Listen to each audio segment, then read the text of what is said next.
YUNKJunk! What's up to all our sidekicks and henchfolk out there in the Geek Nation? Thank you for tuning in.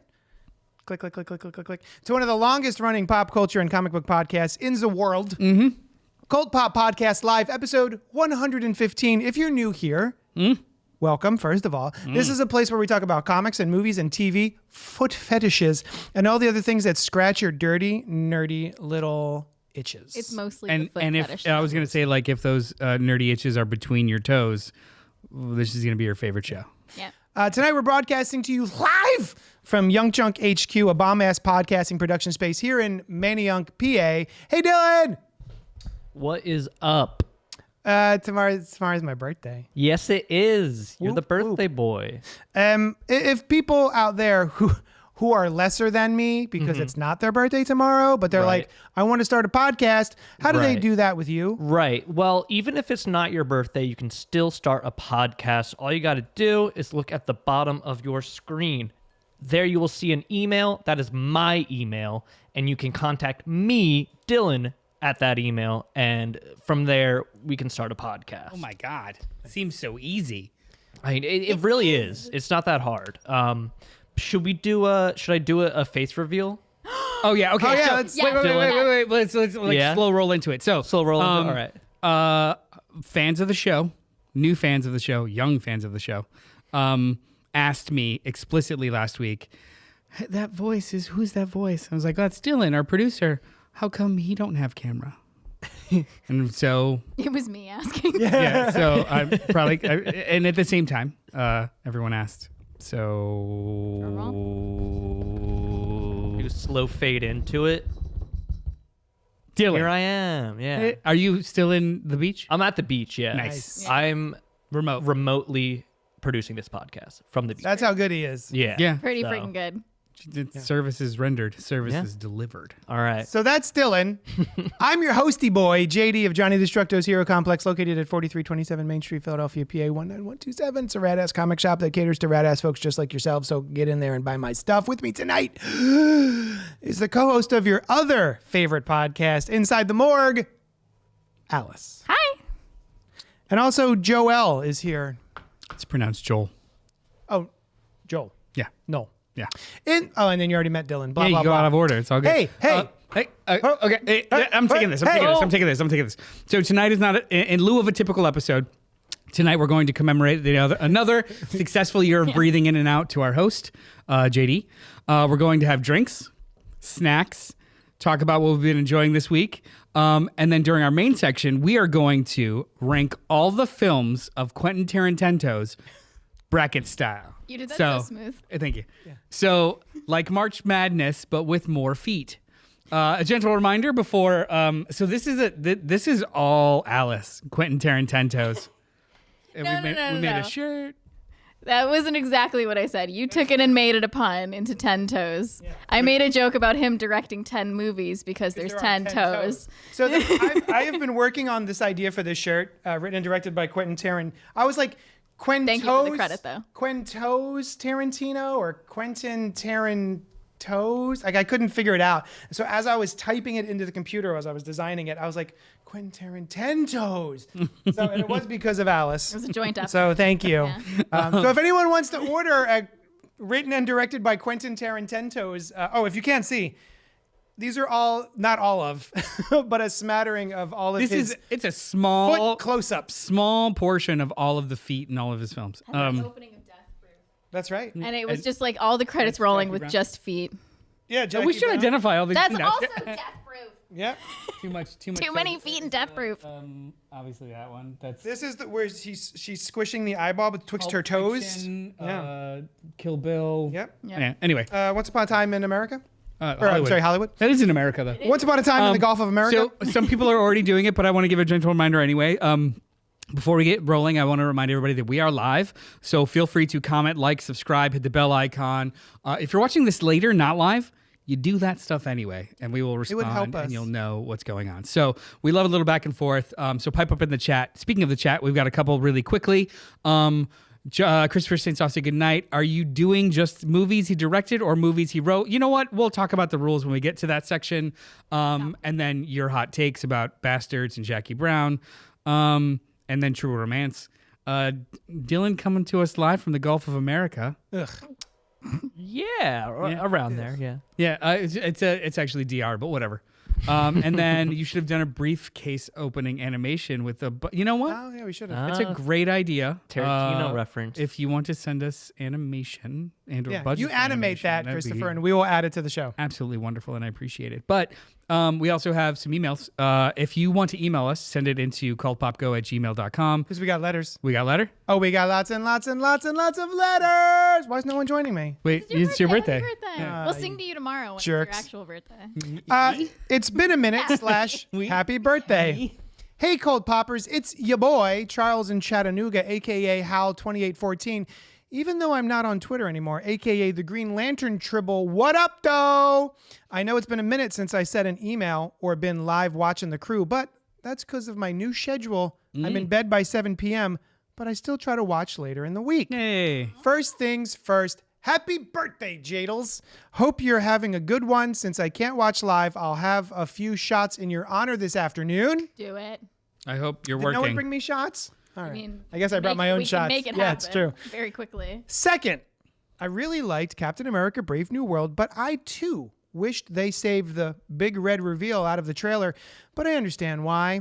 JD, I was digging Friendly Neighborhood Spider-Man. Also, love the new take on the story and characters. Now, as far as the FF movie, from what I've heard, it takes place on a different Earth in a futuristic 60s style, and I think Galactus destroys their Earth, and they escaped to the 616 with their Doctor Doom hitchhiking along. And that starts Doomsday and Secret Wars. Well, that's my 2 cents. Again, happy birthday, JD, and until next time, Cold Pop! So thank you so much. Oh, I am delighted that you chose now to write in. As a happy birthday for me. And yeah, that sounds like a great. That's got to be what they're doing with FF, right? I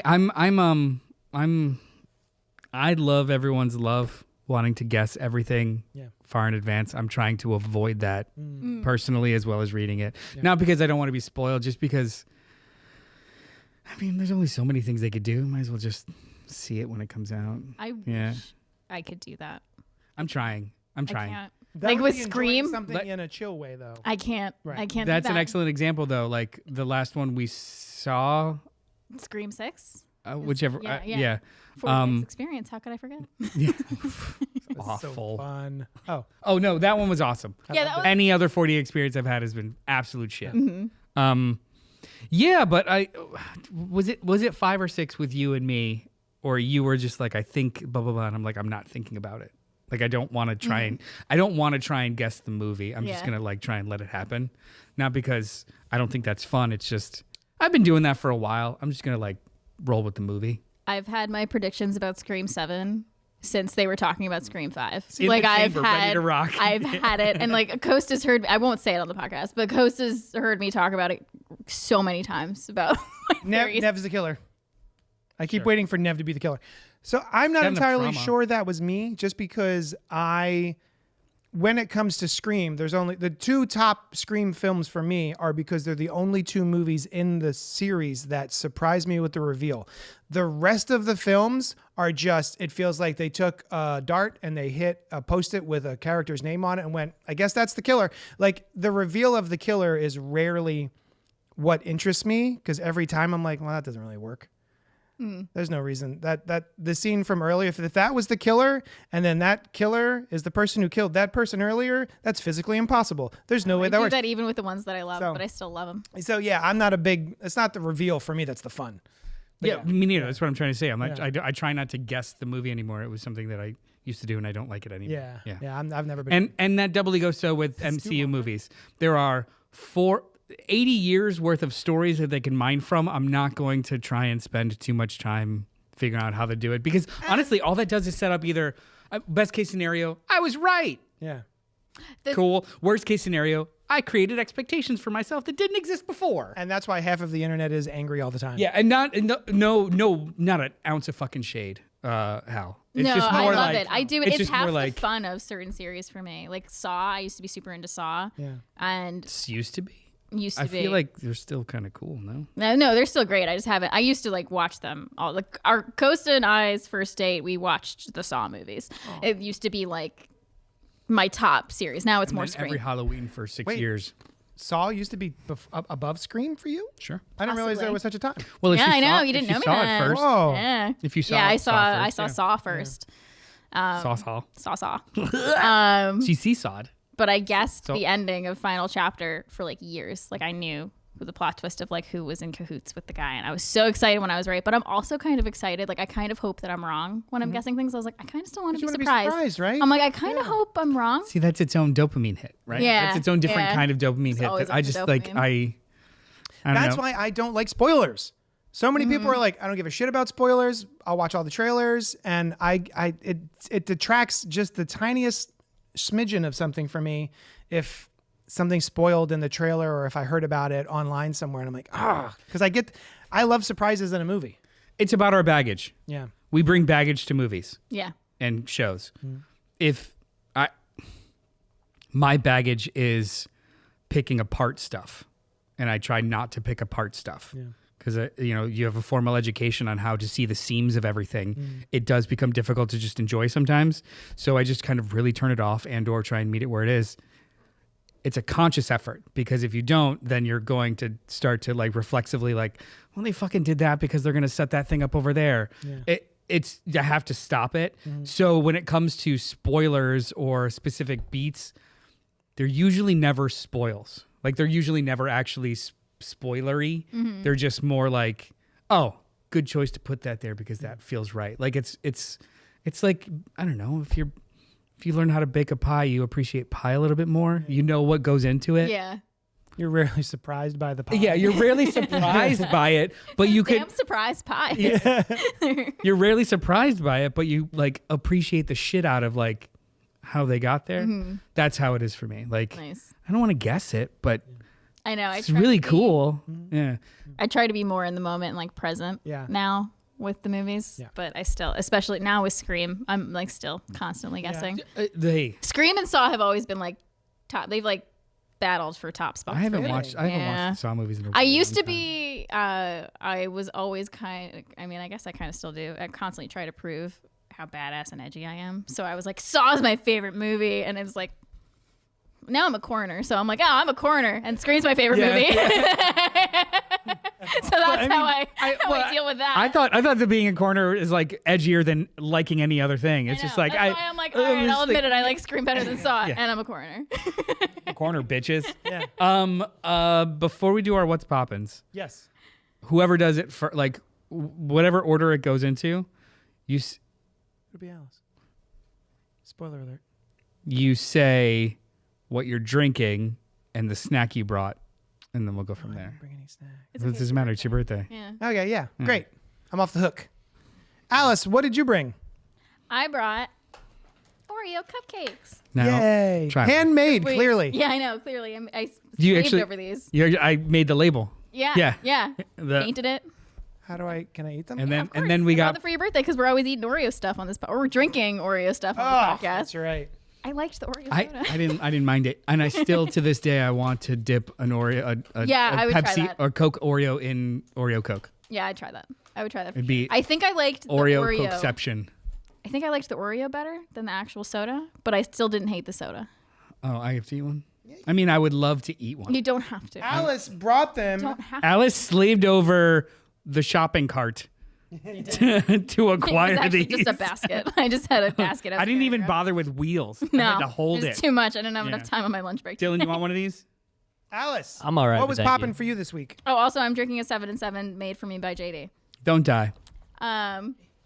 I think What I'll was get popping for one me anyway. this week is Costa Thank you. found a new horror movie that he wanted to watch with me, and because it was a pseudo documentary / found footage type style movie, he knew I'd like it because I do love those kind of All movies. those things. I do. I like Blair Witch. I love all that stuff. Hell House LLC we love. So we watched Horror in the High Desert. One bite. which has a 59% on Rotten Tomatoes, and I think that's just an audience score. I don't even think it has critic score. Or are you just gonna wolf it down? It really is one bite. I was just pointing at you eating your cupcake. Sorry, and you have watch nothing on your JD. face. I'm like, nice. Don't chew, just swallow. Oh my god. Go. Now eat the next one with. Words are how we end every date. Eat the next one without using your fingers or your hands. Eat them Just all. like. Eat. And then all. you I would. You have to. Wrappers. You have to. I was gonna say you have to peel the wrapper off with with just your teeth. Oh my. It's a new game. Sorry. No, you're fine. Murder on the desert. Horror on the high desert. Horror in the High Desert. In the high desert. It came out in 2021. It was written and directed by Dutch Marich.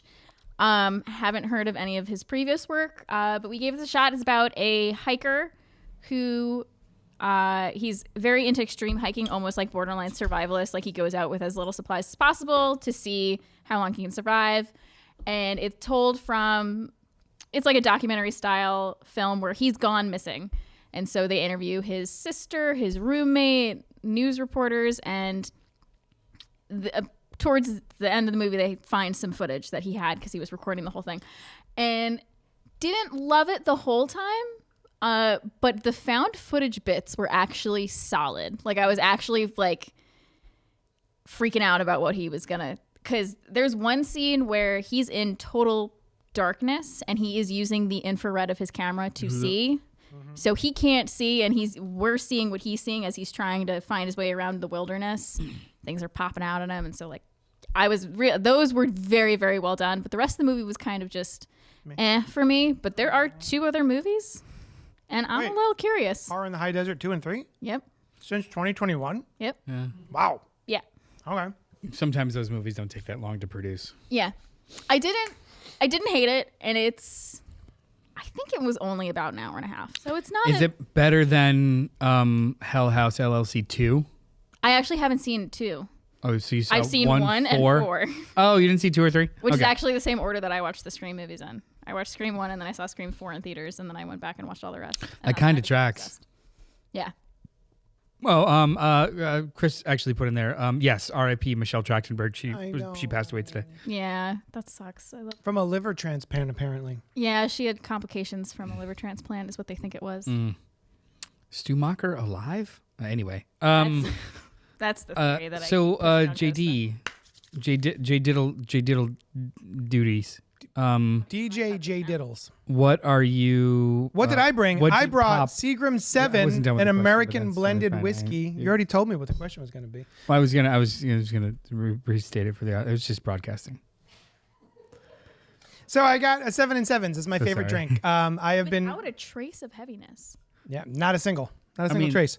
Like weightless. Ever since I was in my Hold ever since I was in it's fizzy lifting drink. Yeah. Ever since my 20s, Anchor that people bitch. have made fun of me for drinking 7 and 7s like I'm an old man. But now that I'm 3 years away from 50, I feel like it's appropriate. I finally caught up with myself. 7 and 7s are delicious. It's Seagram 7s and 7-Up, and then I put a splash of lime juice in it, and it's wonderful. I love it. Anywhomst, what was popping for me this week? No. Thank you for asking. Oh, hey. So my wife is an actress, and she is a member of SAG. Actor. That's true. Actor, yeah. Oh no, I was just doing the John Lovitz. She could identify however she wants to. Actor. And the cool thing, though, so every year, being a member of SAG, we have been getting screeners, like DVDs, DVD screeners. They will mail us actual physical media. Physical media. And some of them, a lot of them are even like Netflix shows, even though everyone has Netflix. But like, that's kind of cool. So we have like a stack of DVDs like that. This year, yeah, like stockings. like Bullseye in the original Daredevil movie. Oh, With Ben Affleck. Wait, no, that's not the best part of it. When he breaks the glass. And then he does this. Yeah, one of Right, them. he's got a stack of them, and he does this, and then they still So go that, one hang at on, a time. hang on. That strategically makes sense. No. Flood the zone, target hits.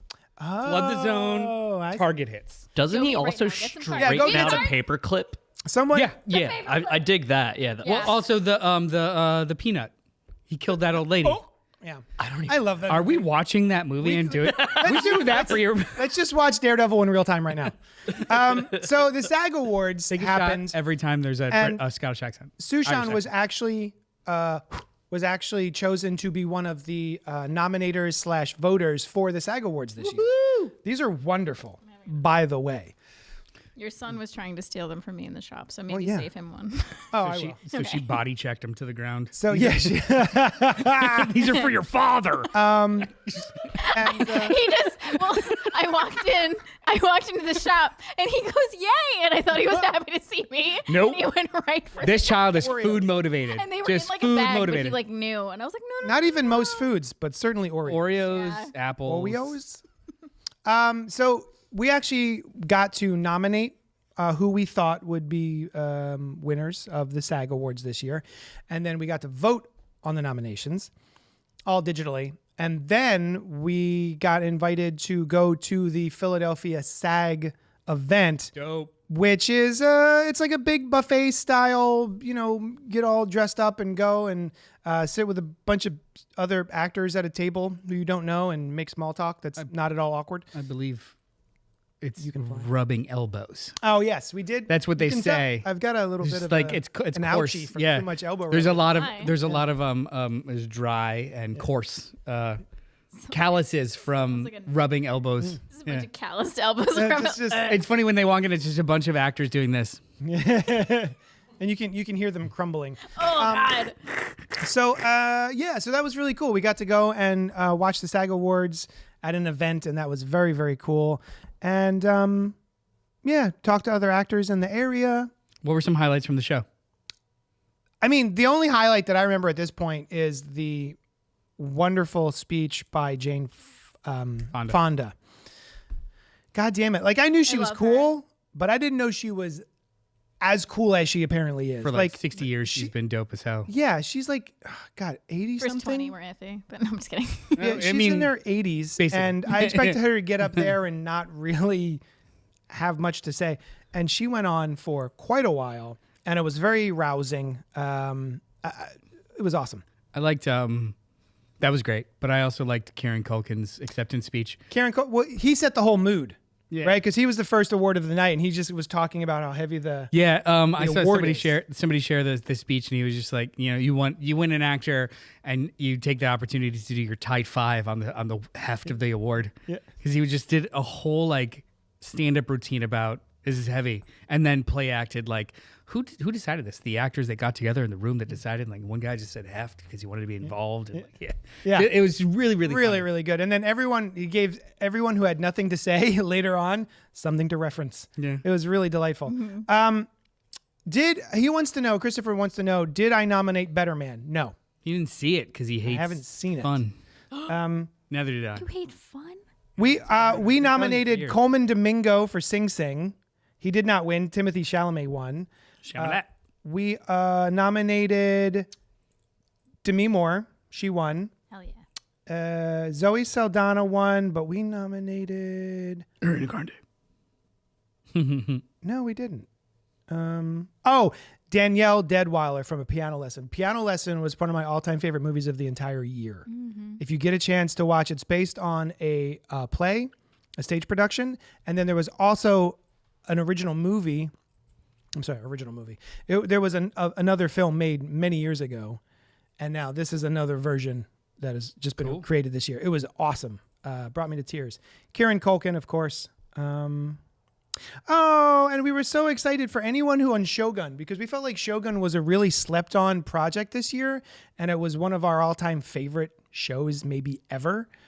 Highly recommend that. I don't think it was slept on. No, it was slept on in our group I of was gonna friends. say- Like nobody else we knew was really watching it except for maybe Yeah, outside of your bubble, it was probably the most popular. Was it? Oh, that's good to hear. It is so popular that they're arbitrarily making another season and has won literally every award for limited or dramatic. I'm so happy to hear that. Yeah, it's not slept on. I think it's like one of the biggest things FX has done in the last 10, 15 I'm years. so happy to hear that. Yeah. Yeah, because nobody I know was talking about it. Do I you kept have good taste? I do. We win. So Anna Sawai, I'm not sure if that's how you say your name, but she was my favorite character in that show. I was very happy that she won. But yeah, it was a really fun event. I had a blast. I wish we would get to do this every year. I love being able to sit at home because there's an app that they give you a login to where all of the movies are on there and you can just watch them on the app on your TV instead of like having to go to the theaters to see them. So we got to watch so many movies. You're on part our of the couch. problem. A little bit. A little bit. But so yeah, anyway, that was what was popping for me this week and it was awesome. Hey, Noel. No, what did you yeah. bring? So I'm drinking Is that Sour Monkey. Wonderful. yeah, after my 7 and 7. I almost brought those. I got more down here. How was your 7 and 7? It was fine. It's pretty good. Okay. So I'm not I only like no, hang on. I'm apprehensive towards mixed drinks dependingly and sometimes yes. What? What is it about them that makes you apprehensive? They're just usually not never consistently good. Gets crazy when he drinks them. Yeah. Brown liquor. Crazy. Because I like crazy. I like longevity. Like I like to pick something and then just like drink it for a while. Mixed drinks, it can go any way, and usually I get drunk too fast or this or I can't like. And then it depends on the mixed drink. But I've never really liked. I only like one kind of whiskey drink, so I'm just like, okay, that sounds. What great. about a lager drink?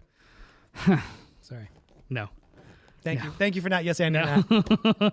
But I did. I kept my tradition of making crispy treats of some sorts. Yeah. And the cereal I picked this time was Pops. Get it? Do you guys get it? Colt pop. Wait, do we have? Also, this is pop. You should dunk this in there. Just But they are Crush these 2 cans. Put them in. cereal crispy treats made out of Pops cereal, which are actually pretty good. I'm very excited, and I'm So- gonna chew it directly into the microphone. No, I'm kidding. I'm If gonna you be could honest. slap, you hate Pops. Yes. Oh, really? I really do. Well, no. Why I do did as a child. I haven't eaten them since because give it a I've go. never liked them as a child. You want a little piece? Give of it a go. mine Yeah. before you have a I mean, if you don't whole- want just it, if wanna you don't like go it, for it's not going to I'm gonna hurt go for it. anything. Go for it. I'm gonna go for It's it. your birthday. Go It's for my it. birthday. I'm going birthday. for it. I Go didn't- for Hey, it. Get a Dylan. little crazy. Dylan, What? do you want these pops, brah? I'll take a pop. Take a pop. Oh no, you don't drunk. go. You don't go. You because we would need to see. My We need feet to are see drunk. how you like it, if at all.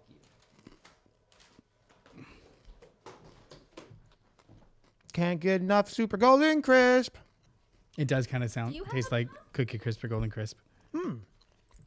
It's not super sweet, but it's sweet. Like it's almost more buttery than I love this. it's like it was. It's I hate to use this word, Do it. but it's more subtle than I thought it would be. Wow. Very subtle. Yeah, Also, what like I- kettle corn kind of subtle.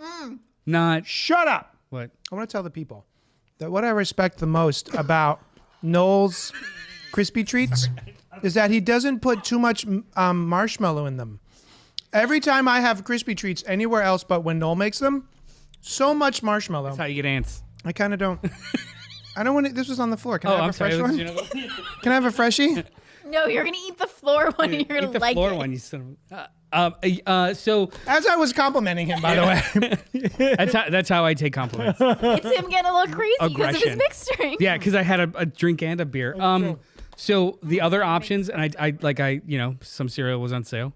The other options were, I picked up glazed donut, Frosted Flakes, and glazed donut, Apple Jacks. I opened because I was like, oh my god, this might be delicious. I opened it up, and the waft of chemical nasty smell was so fucking pungent that I was like, I'm not gonna do this. I can't do this. Give them to me. I'll eat them.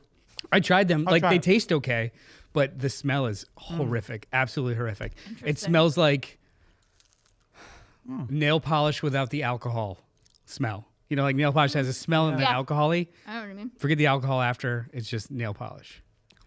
These are really subtle. Right? I just Pretty go- good, right?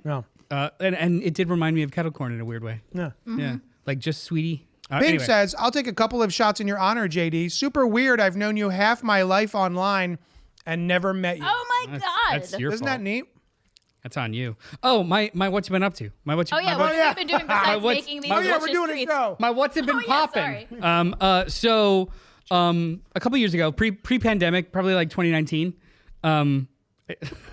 Probably like 2019. My wife and I used to always, every February we would try and make a trip to New York to see a show on Broadway. And we would alternate between play and musical and play and musical. One year, Isn't that cute? it kind of stopped, but we're going to do it again this year. Pandemic. Yeah, pandemic. Yeah, but still, it's adorable. So 1 year, I have a crush. Let's not undersell what this is. Oh, it's Sarah Bareilles. I'm in love with Sarah Bareilles. But I'm in love with her talent. I think before I even well, really there we knew go. you, I knew you had a crush on Sarah Bareilles because I listened to the podcast. I'm just so enamored with her, right? I guess it's not creepy. It's creepy. No, it's not creepy. The opportunity, like, hey, Noel, would you like to wait I have after the show? two different to shirts meet with her? Robert Pattinson's face on them. I have a You're good. every Christmas for a while too. Sam would get me something that was Sarah Bareilles related. I have a novelty pillow of Sarah Bareilles that's in our like. Okay, wait. Know that? I did know that. Okay, wait. You swipe at it and it's like a headshot. And you swipe down. Yeah, It's one of those shiny I have one of those it's with not Jeff like a Goldblum. body pillow or anything. That's immediately what I pictured. Yeah, it's like, not hold on. creepy. I just happen to have a life size anime body pillow of Sarah Sarah Bareilles. Bareilles. Anyway, and then she's bought me like little Yeah, things that's here fine. and there. I Yeah. have one with Steve Carell on it from The Office and one with Jeff Goldblum from body Jurassic pillow? Park. Of the No, two of yeah, them? full body pillow. Yeah. There's no room for Costa in our bed. I honestly, It's Steve body Carell pillow, and Alex, Jeff Goldblum. body pillow, more space, Costa, other room. I honestly thought you were going, and I don't know why. I thought you were going to say, what's his name with the eyes? Steve Buscemi. I was going to do say you had a love him. Steve Buscemi body pillow. Go I on. do love Steve. Can we like it's Goldblum and then you swipe up and it's Buscemi. Just like, Oh my god, I would Anyway. love that. I do love Buscemi. So 1 year we she wrote the music for this musical Waitress, which is based off of there's a movie from 2007 with Kerry Russell and Nathan Fillion called The Waitress, and it's a cute little empowering romantic comedy. A couple years ago, she wrote original music for a Broadway production of it. She did not perform in it. She just did an album and all the music. But then she did a run of performing the main character. We went and saw, she got me tickets to go see her perform. And the Nathan Fillion role was actually Jason Mraz too, I believe. I So think you're right. I heard about that. it was wonderful, wonderful, wonderful play. Super great music and makes you cry, makes you laugh. It's good. On Valentine's Day, they had a filmed production or a filmed version of the production go live on HBO Max. And I was having a bad night. And Sam was like, do you want to just put this on? I was like, I've seen it. I don't care to watch this, whatever. I'll put it on for 15 minutes just to see what it's like. Yeah. An hour in. Yeah.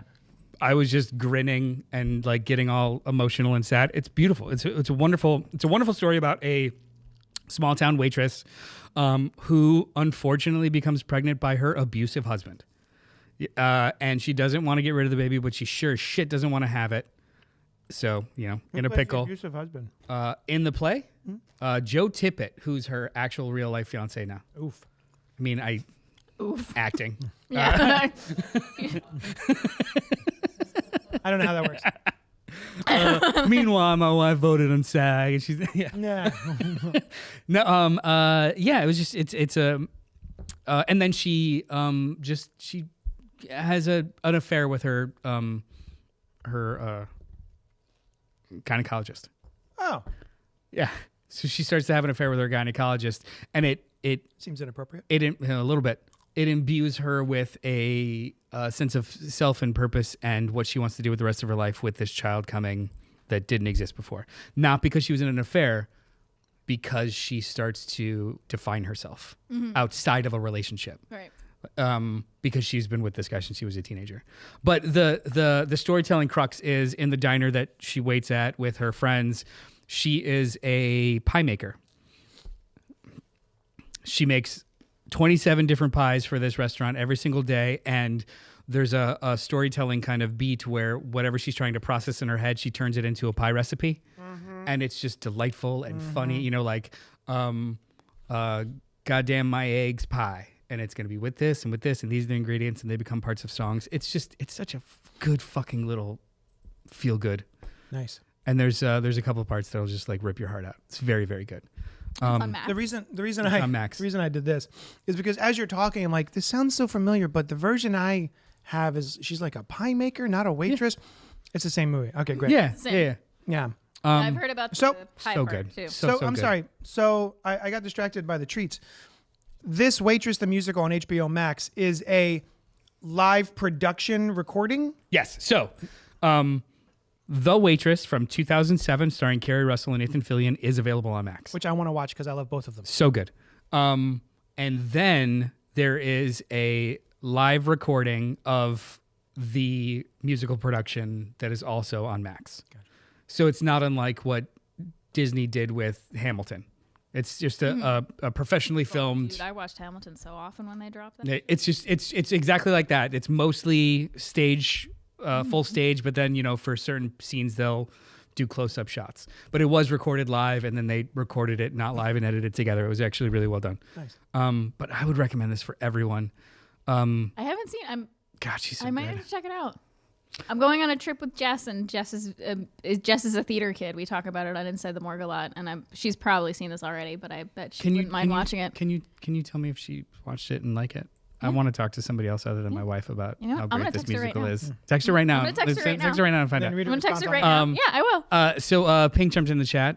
Sarah Bareilles is a legit, talented mastercraft artist versus a manufactured pop star. Same for Michelle Branch. Preach. Which one is Michelle Branch? Which song? 1,000 Miles. I'm not Would going to walk sing 1,000 miles? No, that's 500 miles, and I'm not going to sing. Dang it. Michelle Branch. Carl's. Sarah Bareilles is for everyone. Says Sarah Bareilles hi. is for the people. Carl says, hi, everyone. Hi, Hi, Carl. Coral. Sorry, Carl. We do that to you every time. I love it. Anyway, Waitress the musical. Please watch it, and we're going to find out if it's worth it, if everyone should, from Jess from Inside the Morgue. Hold on a second. I just texted Before her. we move on, I told her, I was Yeah. like, hi, I'm live on CultPop. We're talking about Waitress. Have you seen it? it's my birthday, so I get to ask a question. It's my birthday. And I'll ask a question if I want to. Your biggest crush is I guess it's Sarah Bareilles. Sarah Bareilles. My biggest crush? Mm-hmm. Ooh. I mean, I would probably say consistently it's been Robert Pattinson. Yeah, but I get it. Gerard Way from My Chemical Romance. I get is that too. Super up there for me, but I don't have any shirts with his face on them. Wait, but which album Gerard or non-album Gerard? 3 Cheers for Sweet Revenge, specifically the Helena music video.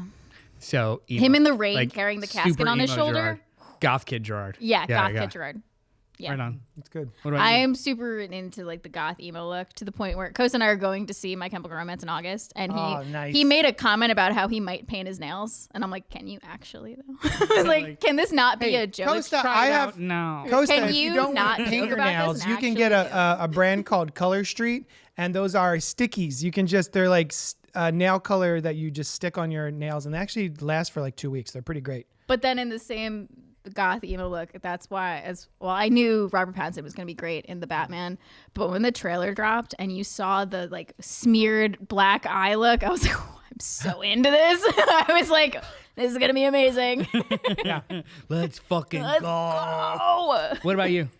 I don't have an answer for that question. Everyone that asks a question you- that pointed has an answer. I don't. I've been sitting here this whole time being like, who's mine? Well, it used to be, at one point it was Amy Adams. Amy Adams is beautiful. I love Amy Adams. At another point, it would have been, the lead singer of, I forgot her name. She was married to Josh Hummel from Queens of the Stone Age. She was married to Tim Armstrong from Rancid. I'm blanking. Cool. I'm blanking.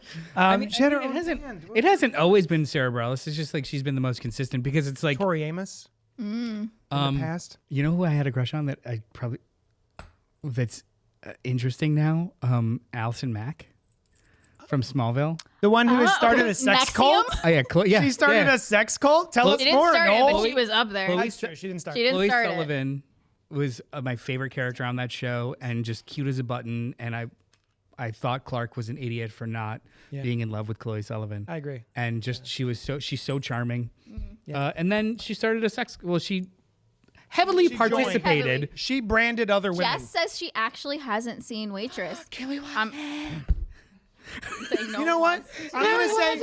I'm gonna say right now. Fuck farts. Bell. Kristen Bell. My cat? Oh, Kristen. Oh, yeah, sure. Kristen Bell. Also, think my she's cat's my named current- Belle, so that's yeah. cool.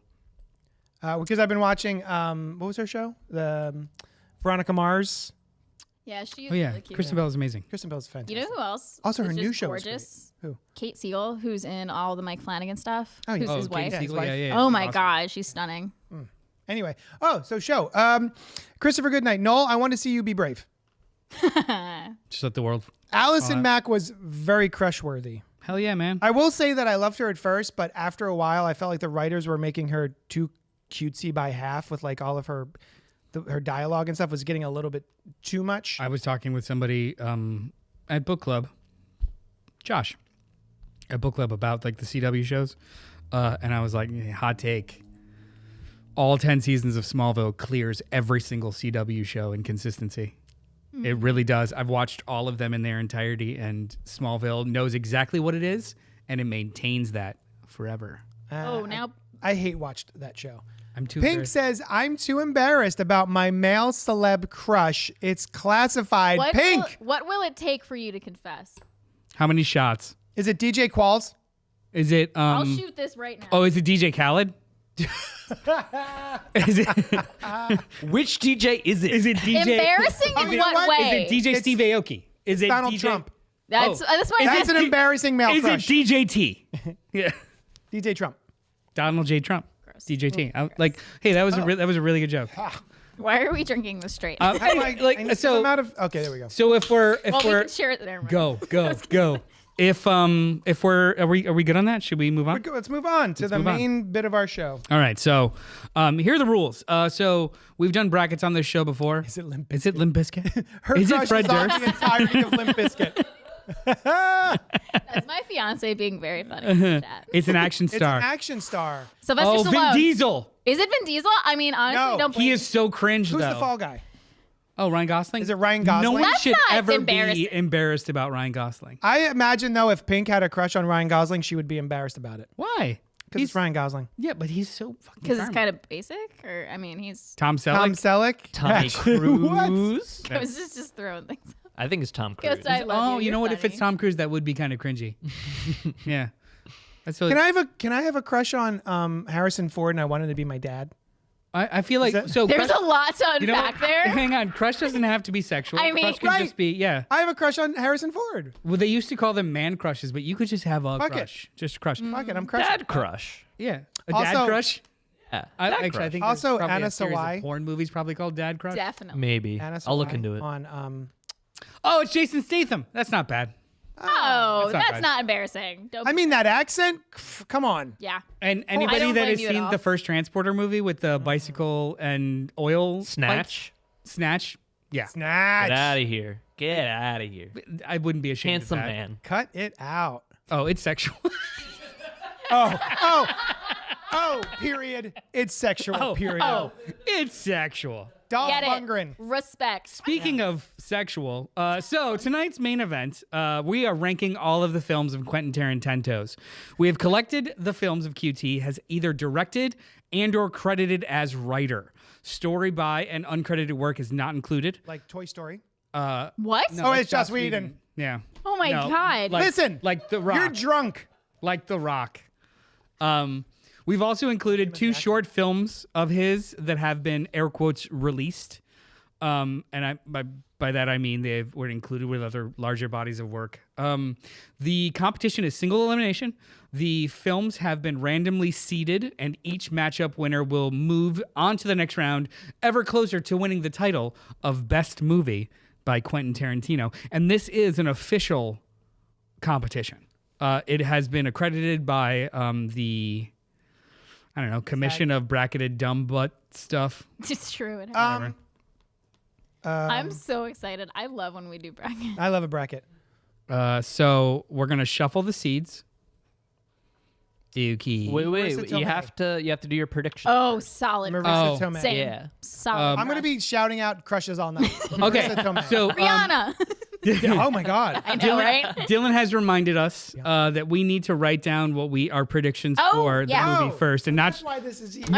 not share them with each other. So this isn't But- our top pick. It's who we think is going to win. Right. However you want to do it. The movie we think is gonna win.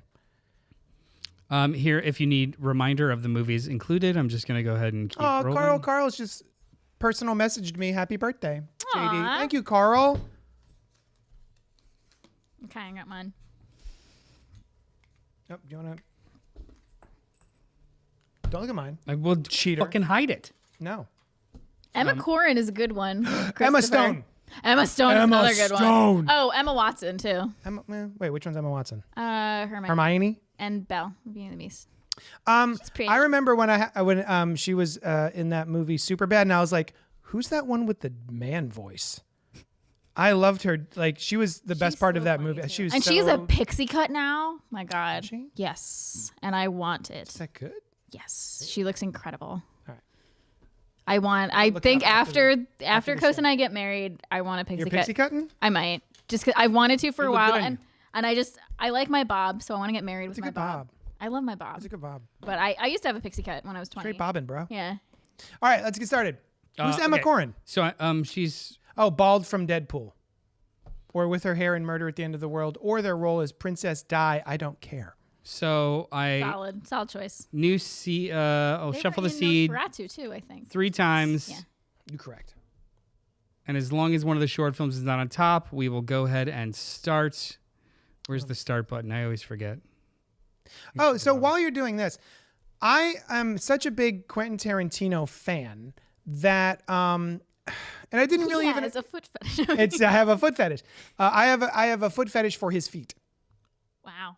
I didn't even realize I was that big of a fan, but every single year for the past, I don't know, 15, 20 years when I've been with my wife, Sushan, whenever there was a snow day, we got snowed in and had to like rest and sit on the couch and just do nothing. And oh my God, I miss those days. We could sit on the couch, cuddle, and just watch whatever.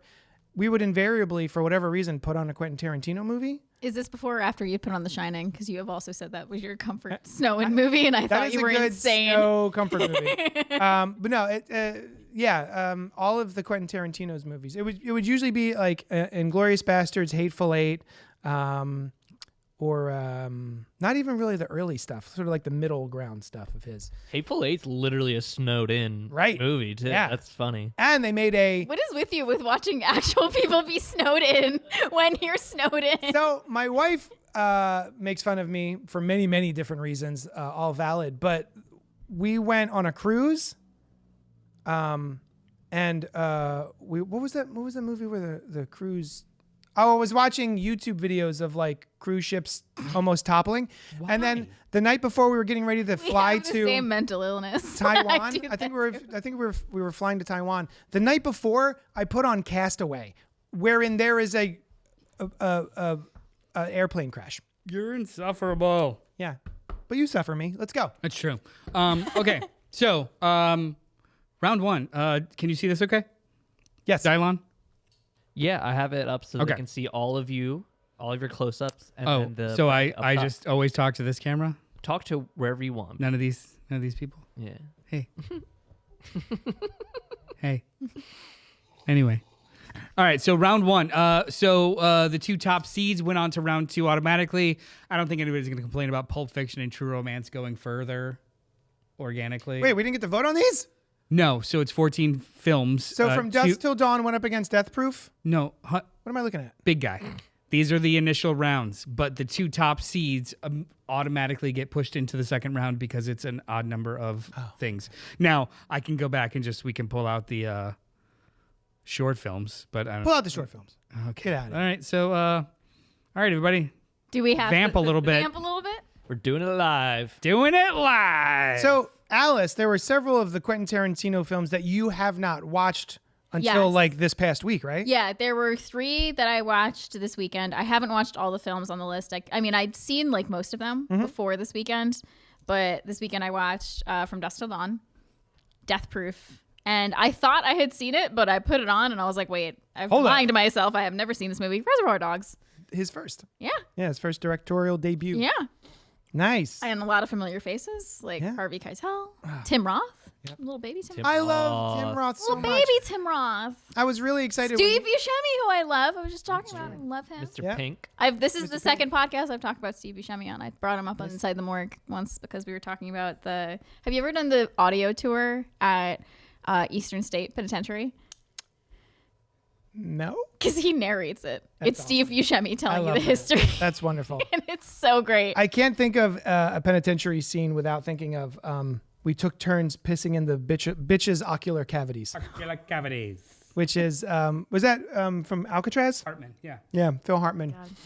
I had to create a new brand. So I think there are a couple of things in here that we couldn't put in here. One of which being Ray told us last night about Well, I did. Oh, did you put that in there? I'm taking it out now because 4 Rooms. it's a short film. I had completely forgotten all about 4 Rooms, which is a what do you call them?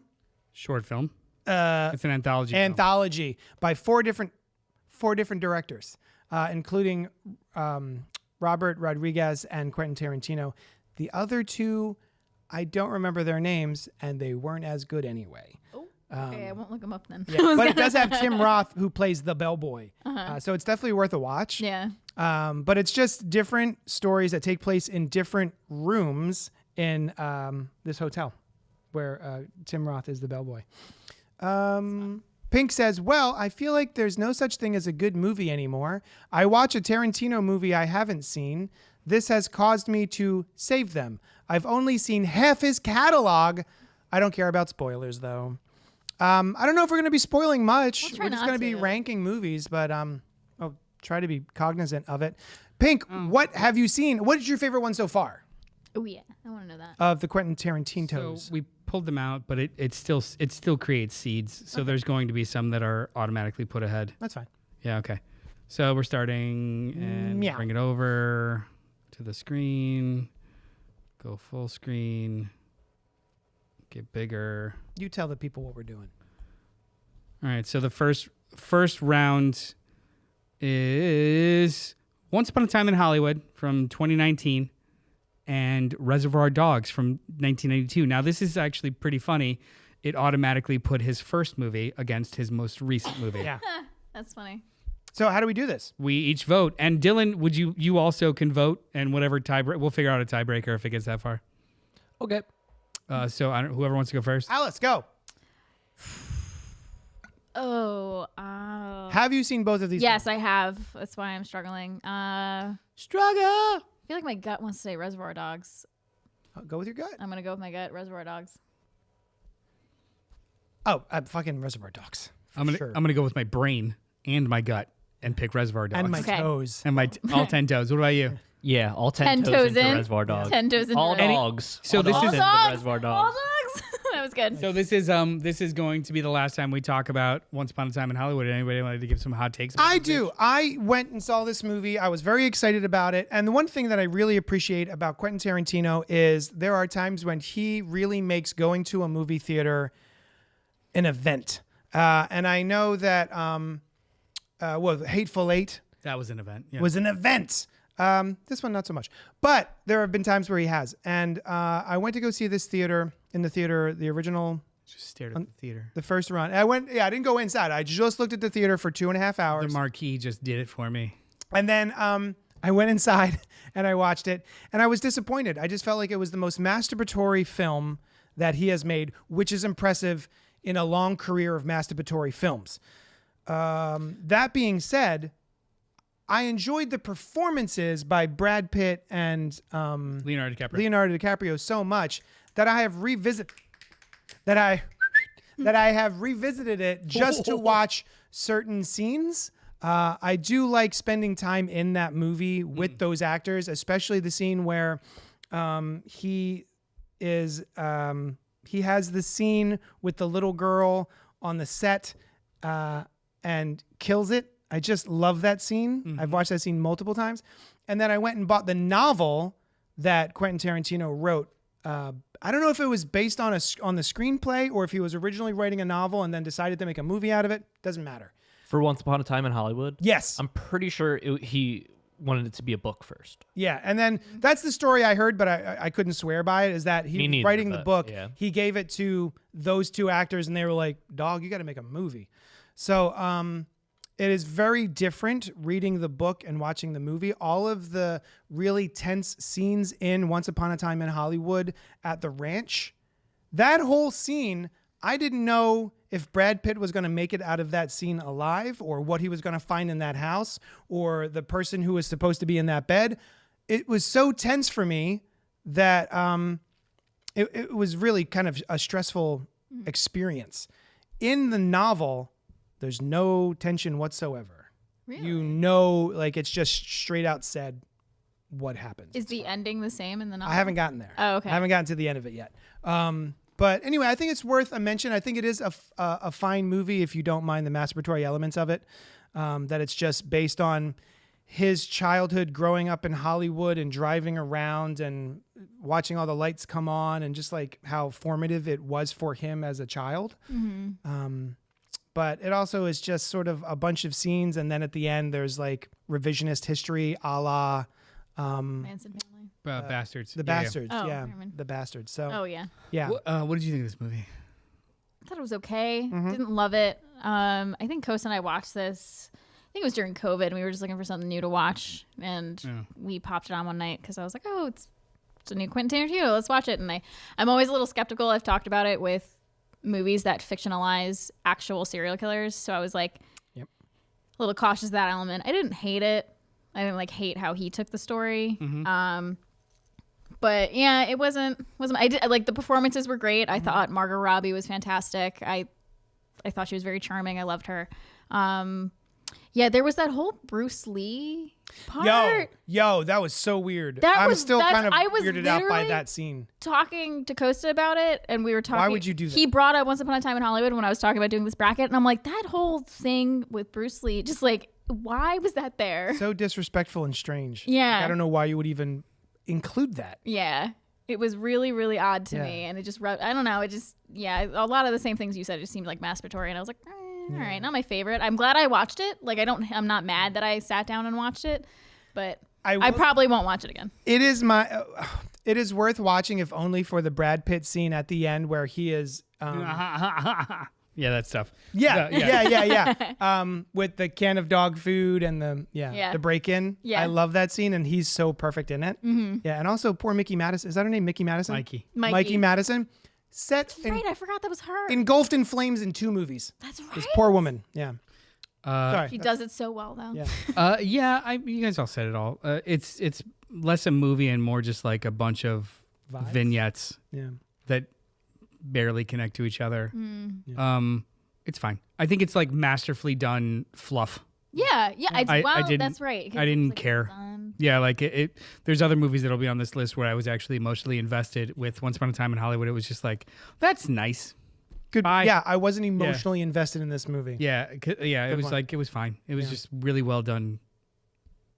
Trash. It was like, yeah, I agree. Yeah. I mean, trash is good, right? Garbage bad. Trash is good, Trash is fun. but trash is more fun. I don't know if this was fun. It was just like, I see what you're doing. Okay. And then there's another 2 hours. And then there's so much more. Yeah. But even his worst is usually pretty well done. Yeah, So, you can't really He's fight no that. slouch. Yeah. So Reservoir Dogs moves on to round 2. Next matchup. Oh man. Inglorious Bastards versus Django Unchained. I'll start this. Django Unchained is, I think, his best movie in the last 10 years. It is a stirring, harrowing, focused tragedy that is just so satisfying. Whereas I think a lot of his other movies are more a bunch of short films stitched together. I love this movie. I think every single performance is strong as hell. The aesthetic is so on point, it hurts. I love Django Unchained. And I love Inglourious Bastards, but I just think Django is a much more refined hit of a movie. Okay. Personally. But I feel like it's not going to win.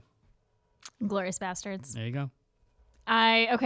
One, I haven't seen Django, but I just freaking love Inglourious Bastards. Coast and I quote this weekly with like the I speak the third best Italian. You don't speak any Italian. That's what I said. Third best. Like we'll quote that constantly. I don't know. I thought it was so well done. I just had so much fun watching this movie, and I feel this might just be me when I'm watching a Quentin Tarantino movie. Sometimes I'm just like in that headspace, like, okay, this is a Quentin Tarantino movie. But this one, I was just like, I'm just having so much fun watching this movie. Yeah, it was a good time, and it was tense in some parts. I just love it. Samesy. Dylan. Oh, you don't want to pick. Oh yeah, you're gonna be I know exactly what I'm going for. Oh. I'm gonna say this is hard. This was a hard matchup. Yep. I think I'm gonna go Bastards as well. Okay. So he put three. You went for me. He already knew that. He put three. As much as I love Django Unchained, and as much as I love what is the actor's name? Jamie Foxx? Nope. Christoph Waltz in that movie. Both of them actually. Christoph Waltz is great in Inglourious Bastards too, though. Right. As much as I love Django, and as many times as I've watched it, when we're talking about emotional connection to what's happening on screen, Inglourious Bastards has 3 of the most stressful, hold your breath, anxiety-inducing scenes in all of cinema in one movie. And Shoshana, the woman who is underneath the floorboards in the beginning of the film, that we don't even really meet until later, the one who is the movie theater owner, the scenes where she has to deal with Hans Landa. Yeah. Is that his name? Hans Landa in that, while he's eating a pastry and being very flippant. So stressful. And then the scene in the bar, in the basement bar. 3 Thrice. instead of Thrice. Yeah. It's just that scene. Oh my God, the tension. Oh, and he's so good in it as well. Yeah. Fassbender. Magneto is his name. Magneto. Classic. So yeah, just her going from the beginning of that movie to owning the movie theater to being beset upon by the affections of a Nazi sniper and having to deal with him, and then finding out that the Fuhrer is going to be coming to her little rinky-dink movie theater and then setting the trap that she sets. That movie has almost fuck all to do with the titular Inglourious Bastards, and that movie is all for me Shoshana's whole story. Yeah. God damn it! I'm gonna watch this again tonight. It's so good, and her story is. I do want to see Django though. Look, I don't disagree. Emotional. I don't disagree with anything you guys are saying. It feels like 3 small movies, and I wish it was one experience. Sure. There are 3 Yeah. specific one-act plays that these are, and I just wanted, I didn't even, in the first viewing, I barely made the connection that the little girl on the floorboards was Shoshana, because there was a whole other movie in the middle of it, and I wanted a more, this is my biggest problem with him in general. He has a fractured style of storytelling that is more about vibes and how cool I could be versus what is the most effective and efficient, not even efficient. Efficiency is overrated. What is the most effective story I'm telling? And he just loves the smell of his own farts. His farts smell great. But he also just keeps farting. And I'm like, why? Just stop it. See, this one for me, I see both of these movies, Django Unchained and Inglourious Bastards, I don't think suffer from much of that as many of his other films. I think Inglourious does by a hair, and that's why Django works for me, because I do feel like that is a movie with a fucking mission, and it just is a sniper and hits every single beat, whereas Inglourious Bastards is a movie with a mission that goes on a side quest, and then a little bit of over here, and then this is kind of cool, so we're gonna go ahead and keep it, and then we're gonna do this, and and then remember the beginning, and that's cool, but that's also a mini series. That's I need to see Django Unchained, and I think this is a really rough good. first matchup. Yeah. I think in our Stephen King matchup, we had a similar one. It was like Carrie against It. I know, and we're right? like, oh my God. Now, next matchup. So Inglourious Bastards moves on. Django Unchained. such a good movie. I upset need to that see it's, it. It it's There are feels no so bad- wrong, gone so but quick. There are no bad movies. The nature of a bracket. Yeah. True.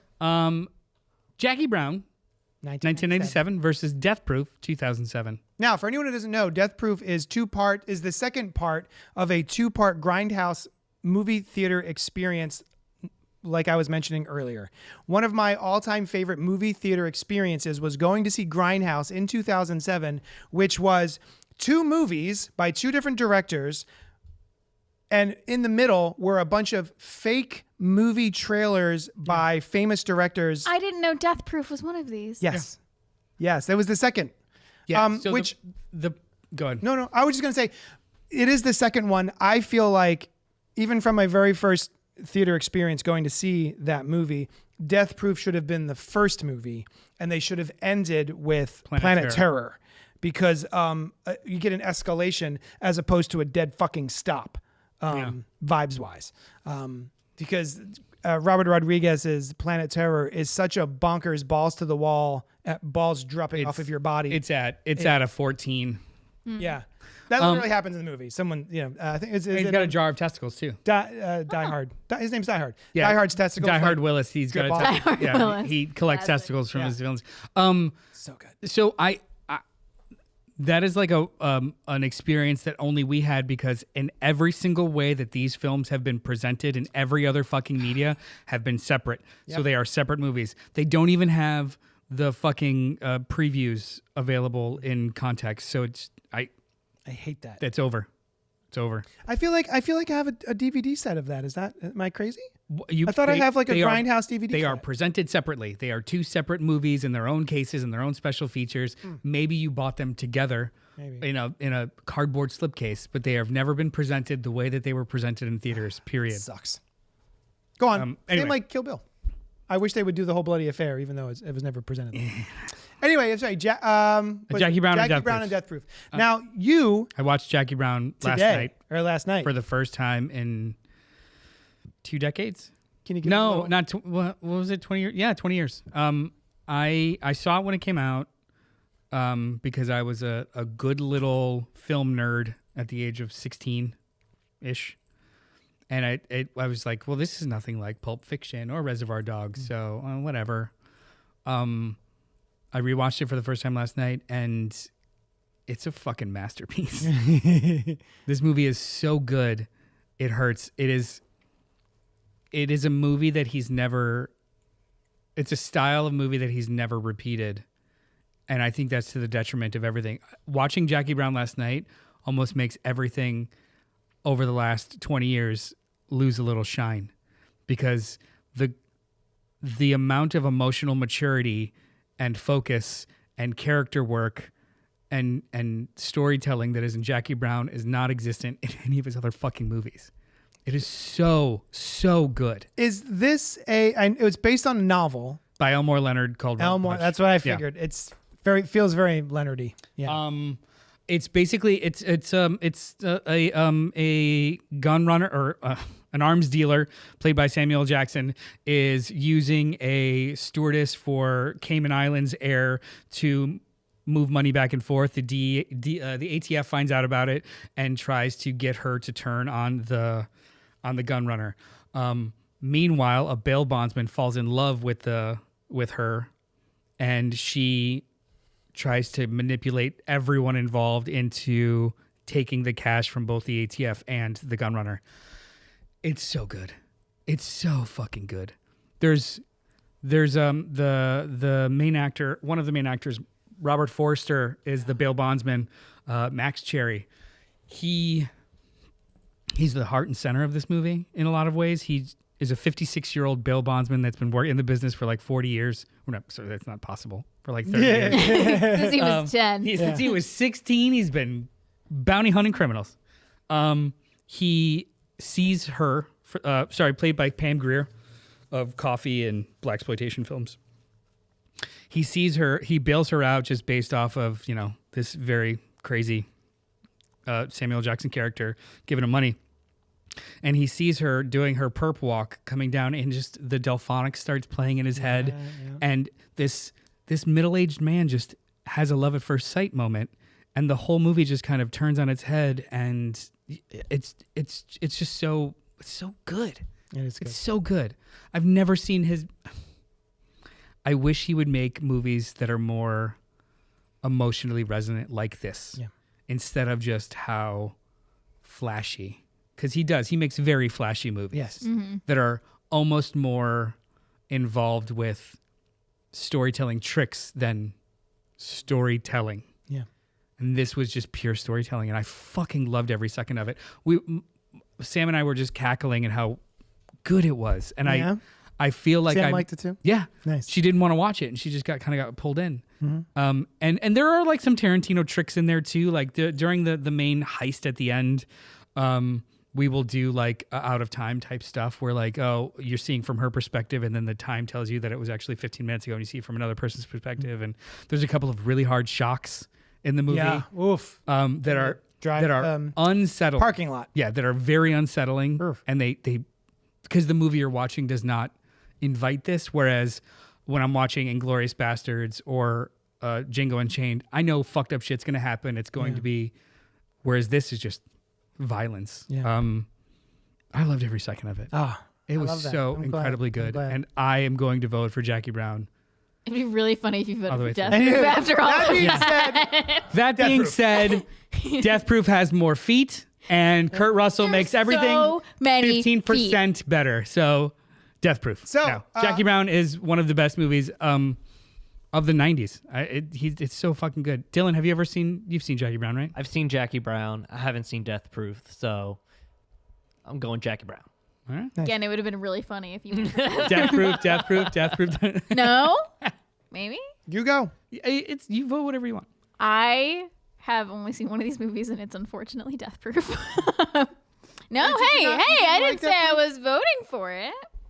Hold on, you didn't like Death Proof? Death Proof is really fun. I didn't hate it. I had fun watching Death Proof. There's so many feet. So many feet. Death Proof is a really good example, though, of probably one of the earlier times he did like, I don't have like a full movie in me, but Yeah. I got two little ones Yeah. that aren't connected whatsoever. Yeah. But maybe just the killer. Yeah, like That's it's exactly two short flicks. what it felt like to me, and I didn't hate it. I had a fun time watching it, besides the feet. You have a problem with feet? What's wrong with feet? I hate them. hate them. If I could chew off my own feet, I would. My mom hates feet too. I'm like, so my dad and I have very, very similar taste in movies. We talk about movies a lot, and he has been telling me I need to watch Jackie Brown for so long. I would you like to borrow it? I would. I would actually. I physically bought it because. But I feel like I want to vote so for many Jackie nights Brown, that we even though I've have never other seen things it. to But actually watch. Damn it! Stop it! I want to watch New Moon. yes, Sorry, we can't watch Jackie Brown. We've got to watch. I New got Moon. him. Watch Jackie Brown on my own fucking time. If we're gonna come together, it's gonna be for Twilight. Yeah. Ah! Anyway, sorry. Are there other people in this The building? only Angry movie Not I come. Anymore. The only movie I come with friends for is New Moon. You come with friends. Yeah. So I don't. Okay, so per the rules of the bracket, I haven't. Can I vote for a movie I You haven't? vote for whatever you want. How are you gonna vote for a movie you haven't seen? Well, Brian Just because did it he all the convinced time. you? No, No, Brian did it 'cause all the I've time. been- I can make a super case for Death Proof too because I actually think it's a wonderful movie. I wanted to watch Jackie Brown, but it's a long movie and I didn't have time to watch it. I started it at 8, thinking It's like, 2.5 hours, two and a half right? hours. I But didn't have time. I was like so fucking into it, and I was like, oh shit, it's already 10:30. Let me just pause.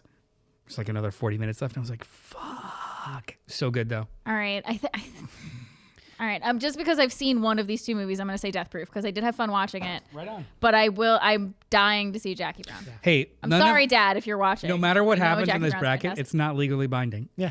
Are you sure? Because I'm I don't already know, it I'm feels already very upset legally Django's binding. gone. So Yeah. So Death Proof has a scene in which anytime I'm thinking about eating on screen, an actor eating a food on screen, I think of Brad Pitt in most of his movies. Ocean's everything. And I think of Death Proof with the nachos. I was just going to.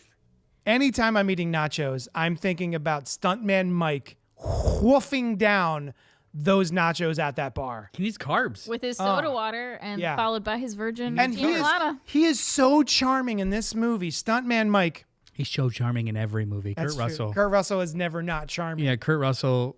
Yeah, It's true. Just it's fine. Even when he's gaslighting a rich woman to pretending it's his wife. Overboard? Oh, that's Oh. true. Yeah.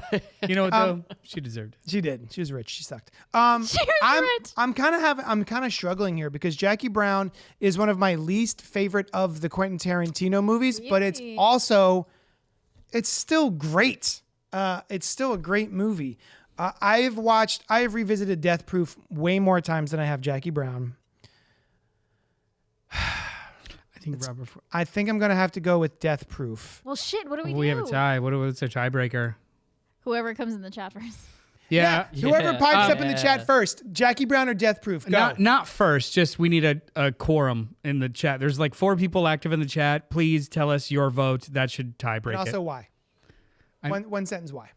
Django Unchained is well, Carl. So you know, Carl, Django's not in there anymore. You my had guy. made you did a gag about Death But he Proof and has how to it's defend 2 the different Australian movies. accent. It's 2 different short movies. Yeah.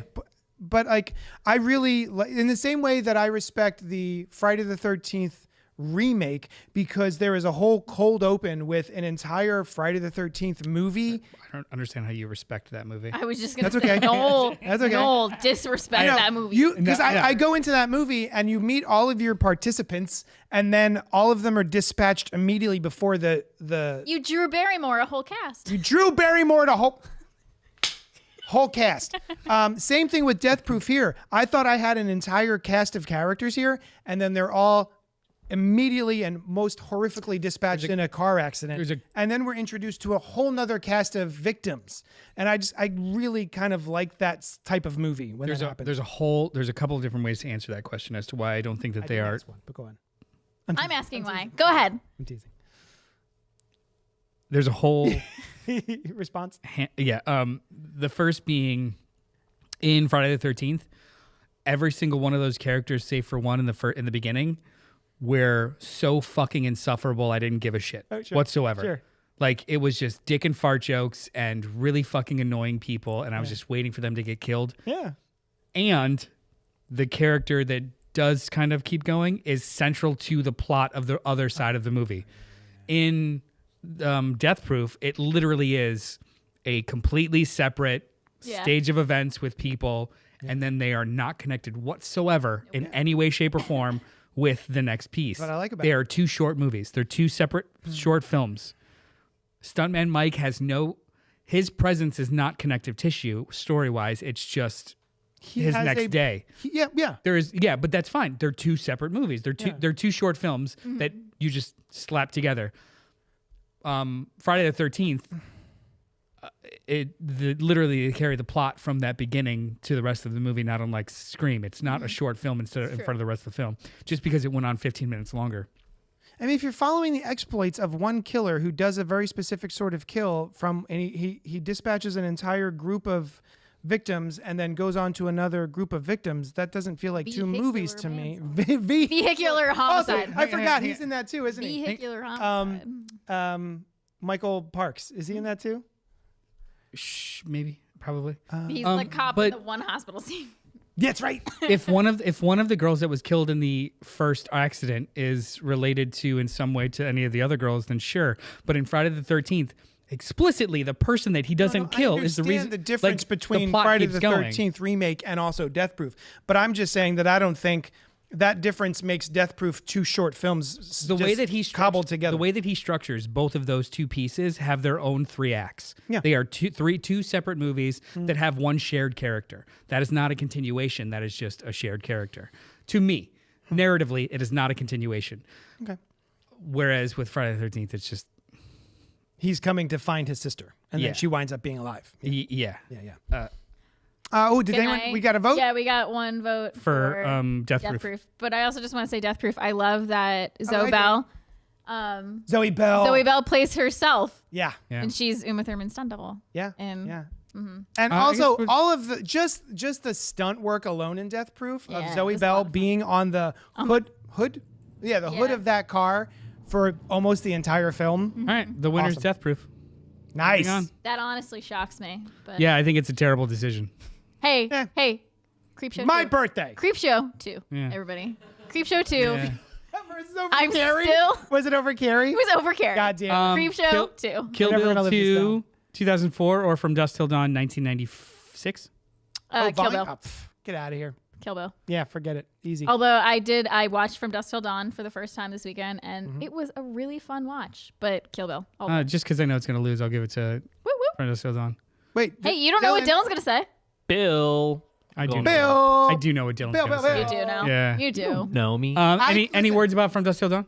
Yes. I think it's one of the best For movies the ever. record. It's a for lot the- of fun. For I got the record, 2 words. I tried to get Alice, who had never seen it until this week, to not look up the movie at all because Are we gonna? I'm not going to spoil it because they're okay. Fine. It's 30 years old, and every And single she had never seen it. Yes, but every single piece of promotional material, from the cover of the art to the trailer, Literally. is about Oh it. yeah. Wait a minute. When you clicked on the beep boop, did you not see that there were? What happens? Like I didn't that is- on the what kind of on movie it is? Amazon. No, Huh? I didn't look that hard. Maybe, but what immediately when I googled it first, it was like, da-da-da-da, and then spoiler. Or It is a very specific type of movie from Dusk Till Dawn from 1996. And I thought it would be a more fun experience for Alice to go in not knowing what the type of film was, because as I said earlier, that gives me a little bit of dopamine when something happens in a movie and I wasn't expecting it. But the way it still happened still was a ton of fun, even Yeah. though I spoiled it for myself accidentally. but yeah. Because I was watching the beginning of this movie and I was like, why were they so excited for me to watch this movie? Yeah, like I don't this get. movie? I was like, what Like a about crime it? movie. What Why about would this movie screams Alice? And then I read the spoiler and I was like, that's what it is. Okay, yeah, we're gonna keep watching. Christopher St. Saucy mentioned Tarantino didn't direct From Dusk Till Dawn. We know true. he wrote Yes, It's yeah. it. We, And if you had listened to the rules, 2 films that he exclusively was credited as writer are included. Django Unchained is great apart from Tarantino's god-awful Australian accent. Carl is correct. Oh, and he's also from Australia. That's what I Dane was saying. says, death proof cause of, Curdy R. And Rosario Dawson. It makes my ears hurt every time I hear it. Dude should have just hired an Australian actor. I am sure that there are enough of them in Hollywood. Carl, look at me, Carl. Quentin Tarantino should not be in any movies. He should not be acting in any films. There are multiple roles I liked him as in this Richie. He's bracket awful. that he's in. In which one? In From Dusk Till Dawn, I like him as Richie. He's awful. He's Can I just absolutely say awful. one thing Cannot about act. Richie with his glasses and his hair? He looked like Dwight Schrute from The Office. Oh yeah, he did. A little. It's an unintentional impotence that he displays on film as Richie that I think is just absolutely. No, yeah, Richie was terrible. If you want to purchase a Region B Blu-ray player in order to try and track down this Blu-ray that has the whole presentation, have fun with it. Okay.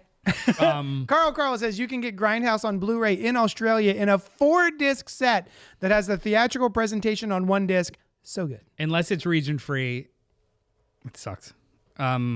Anyway, From Dusk Till Dawn it's one of my favorite movies. Period. I think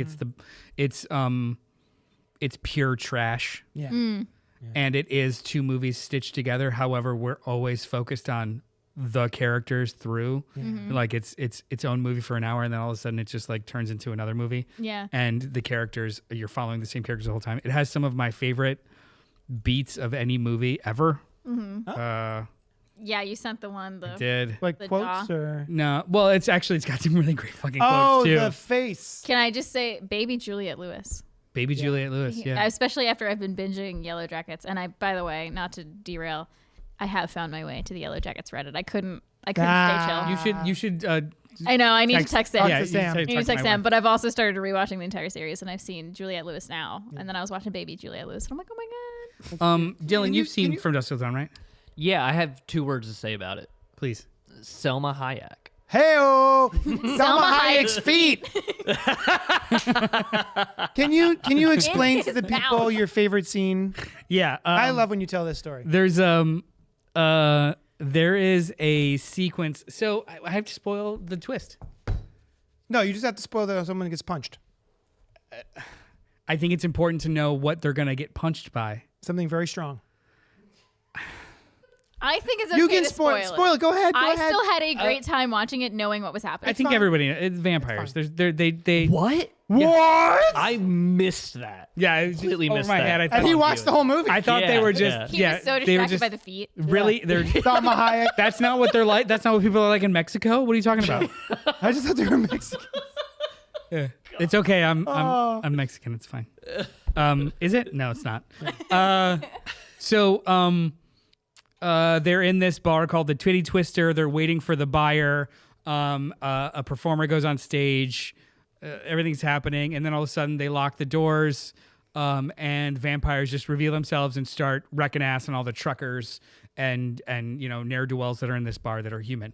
Our two heroes, anti-heroes, because they're terrible fucking people, start shooting up whatever they can, and the main performer, played by Salma Hayek in No Clothes, comes. She wears a snake. She wears a snake. She wears a boa constrictor. Teeny bikini. She comes barreling at George Clooney. Yeah. Yeah, no, I think it was. you're right. I think it was the right verb. barreling. She is What? barreling Yeah. at George Clooney, and he picks up his revolver to start shooting at her, and he is out of bullets. He has seen other vampires rip limb from limb all these other characters, so he just resolves himself to being punched. And the way he does it is like some of the best acting in a 1-second scene I've ever seen in my entire life. He just puts his gun down and he picks his chin up and just like takes a breath and very defiantly just like reveals his chin. Yeah, here it is. Yeah, and it's one of the most badass dialogueless things I've ever seen in any movie. Yeah. And it's just so satisfying. And then of course, he gets hit across the fucking room and it's the worst ADR ever of just like George Clooney being like If it is even him. Yeah. Yeah. but it is a testament to a good actor just finding a beat, finding a moment, and it's just so beautiful. Like I want to turn it into a GIF. I've watched it a couple times and I think it was in the trailer too of him just like just defiantly like fucking go. Yeah. And it's explicitly Seth Gecko, that character. Yeah. Just his no bullshit tolerance, but just this unwavering affection for his brother that he knows is A piece of shit. a demon, just a straight up fucking demon. devil. Yeah. Um, That is my favorite part of watching actors work is when they do things like that. Just like the little touches that just give you a little bit of something. it makes that movie just so special to me in every way. And of course, I was also obsessed with it when I was like 13. I convinced my sister to take me to see this rated R movie. And she was like, "What the fuck is that?" And I was like, "I learned about it in Fangoria, and it's two of my favorite things." Like, Yeah. That's awesome. I also love a movie that does that. I love a movie that you go in and it starts in one way and then it just says, "Fuck you," genre switch. Yeah. I don't think we're talking enough about the penis gun. Oh, yeah. Sex Machine. How does he even shoot that? Wait, played by Tom Savini. Yeah. Oh, yeah. Special effects guru Tom Savini. Very Yes, fun. I know. But yeah, Sex Machine. His mom. What's the name of that Clooney neck moment is kind of how I feel about the world right now. You're absolutely and Pink. Fair enough. Do you know what I'm referring to too? Like that moment of just like it's just we go. so good. Chris love this asks, movie. did you ever watch the sequels? I did. No, I didn't. I did. I I also watched the first 2 seasons of the TV show in El Rey. There's a show?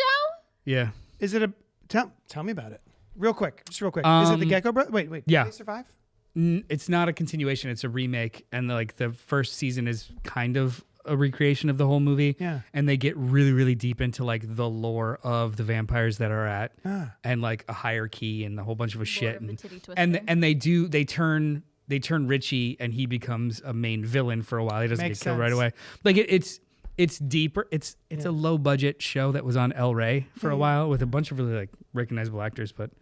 I think one of the big bad guys was Wilmer Valderrama too. Shut up, whoa. really? Yeah, From that 70s show? yeah. Yeah. Okay. I watched the first 2 seasons and I was like, "This is fun trash," but I don't even know if I don't remember how it ended. Okay. Yeah, Doesn't sound like I need to bother. yeah, I love this movie. Watch It's two of my favorite things, and he makes a motion that could be construed as boobies. What? Who makes a motion that could be construed as boobies? it. Construed as yeah. Construed as boobies? And yeah, some of the best lines too. You can run really fast, but I've got 6 little friends that can run faster than you. Yeah. I deserve an Oscar for how fucking cool for how fucking chill I'm being. That whole opening sequence. I like are you really that big of a fucking loser that you can't tell that you've won? Yes. Yeah. Oh, that's a good one. Yeah. And Harvey Keitel. I might be an asshole, but I'm not a fucking I'm not asshole. a fucking yeah. And I'm going to be honest. There is a line by Juliette Lewis that I won't repeat here that I kind of wish a woman had ever said to me. Oh my God. She doesn't. Her character. A grown woman. No. I know what you mean. A grown woman. I know. Yeah. Let's And move also, I on. looked it up. She was in her 20s. So I know. Not the character. very awkward. Yeah. All right. So wait, what one? Kill Bill Volume 2? Kill Bill Volume 2. Yeah. Perfect. Yeah. Awesome. I realized we spent all that time talking about From Dusk Till Dawn. From The loser is so good. The loser. So round 2, Kill Bill Volume 1 versus Reservoir Dogs. I'll go first. Volume Okay. 1. Volume 1. Volume Kill 1. Bill Volume 1 versus Reservoir Dogs. Reservoir Dogs is wonderful, but Yeah. Volume 1 for me. Yeah, Kill Bill. Dylan. I've rewatched that movie so many goddamn times. Bill. Bill. Bill Nye the Well, should we Science talk Guy. about Reservoir Dogs a little bit? So I had not seen Reservoir Dogs before I saw Pulp Fiction. I somehow wound up going with my big brother, Lawrence, to the AMC Orleans 8 in Northeast Philly to go to see Pulp Fiction. I had never seen Reservoir Dogs by that point, so Pulp Fiction was my big Quentin Tarantino experience. Going back after that, because I was so blown away, I went and watched Reservoir Dogs, and I have seen that film a bunch of times. And I like the thing that I think is most, for me, my experience important is the soundtrack of that movie. Yeah. And how Quentin Tarantino, in the beginning of his tenure, his career, was able to take songs that were previously one thing and then make them for a generation explicitly about another thing. And Stuck in the Middle with You. Yeah, it's a song about cutting people's ears off. Yeah, it's about basically. cutting people's I don't ears know off. what I came here tonight feeling something ain't right. Yeah. Like that ear shouldn't be on your face. And, That Stephen Wright. here? Oh, Stephen Wright. Stephen Wright being the Do you have the DJ? soundtrack? I do, of course. The Stephen Wright interstitials are in the Are in there. soundtrack. Yeah. Yeah. For some reason, one of the most important things about Reservoir Dogs for me is that soundtrack. That's one of the first times that I wound up buying a soundtrack just because of a movie. And yeah, man, this movie is a blast from start to finish. And it introduced me to Tim Roth, which I'm forever grateful for because he remains one of my favorite character actors. He's so good. And he's so fun in that. And the reveal of that is revealed in such a way that is just so strong. What? I'm a cop. Yeah. And it gave us Say the Goddamn Words, You're Gonna Be Okay by Harvey Keitel. So, yeah, what a blast of an introductory film for a director. I was so obsessed with this movie. So I went to I grew up in Florida. Went to college in Orlando. I was so obsessed with this movie that when Miramax Are you asking for the floor? For the floor pops? over at over at Pleasure Island, Orlando, Disney property, there was a Pleasure Island. Pleasure Island. Is it like a kid's ride or? No, it was the opposite. Do you know what Pleasure Island is? What it was? I think so. On Disney property, it was a section of clubs, a music venue, a movie theater. It was basically just like Adult Disney? adult Disney. Yeah. Oh, okay. Attached to it was a House of Blues, a really big movie theater, a bunch of fancy restaurants, and a Virgin Megastore. Yeah. Sure. It was a 3-story Virgin Megastore. Oh. Does anybody know what Virgin Megastores are? It was just a giant Best Buy music Yeah. and movies and Wall to stuff. wall sound and video. Yeah. Ask your great grandparents. There was it was the only place in town to be able to buy Criterion Blu-rays and DVDs because they were very expensive and just they had a bigger selection than anyone else. Miramax came out with a signature series DVD set for Reservoir Dogs. Oh. And they had a slip cases for every character. There were brown, pink, blonde. I remember this. Yes. There was only the Mr. Brown, which was Quentin Tarantino, was the hardest to get, and I had to go to the Virgin Megastore to get that version of the DVD. So I still have it. Nice. That's awesome. It's in storage somewhere. I've got Mr. Pink. Yeah. I've got the Quentin, and it's the older one too with like the signature on it. Like it's got his embossed signature on it. That's how big of a fucking nerd I was about this movie. I and just love that. Quentin Tarantino stuff. I feel like you're not alone. No. You think you're not chill? I just kind of grew out of it. Like I I got love really fucking specific about a lot of this shit. You just hide it better. That's how my brother is too. Because I was telling him, he saw the clip that went viral of me talking about how I'm not chill and how I mentioned like I can't be chill when I'm talking to my brother about stuff. He's like, "Oh, I'm not chill either. I just hide it better than you." I was that's like, cute. "He's like, none of us are chill." I have an invisibility cloak about my fucking unchill. Yeah. Nice. Which comes out here all the time. Any other extras on Reservoir Dogs? It's a wonderful movie. Everyone should see it. Yeah. Toby Wong, fucking Toby Chong, fucking Charlie Chan. That's a lot of quotable bits. in that Pink, movie. I have the mentality of Pink said never seen Reservoir Dogs. You should. It's actually It's really fun. good. I literally just watched it 2 nights ago. It is a more reserved Quentin Tarantino, and I actually think it's all the better for it. Yeah. Almost like a bottle type thing because they're in one space Yeah, for most of it, but they do the flashbacks. Well, But like, the flashbacks are actually really self-contained also. Yeah. So like it is very much structured like a one act or like a play where Yeah. it's one stage that the characters come in and out of, and then you kind of can see outside the room, but Right. the majority of the movie is that room. Can I tell you my favorite scene in that movie? No. Okay. There is another a scene. drink? There, You're I'm empty. getting Do you want a cider? blotto. Do you want a cider? Oh, can I have a cider? Yeah. Give me a cider. getting blotto. I'm getting blotto. One of my favorite. Crazy? One of my favorite scenes in Reservoir Dogs is the main actor, and you find out that he is a undercover cop. But there is a scene where he is rehearsing the little story that he has to tell his cohorts. And it's so good. It's him going into the bathroom and taking a piss, but then a bunch of cops walk in. For some reason, there's something And about he has that. the weed on him. And he's got the weed on him. And they have the And dog. Oh, it reminds me of the scenes in Butts.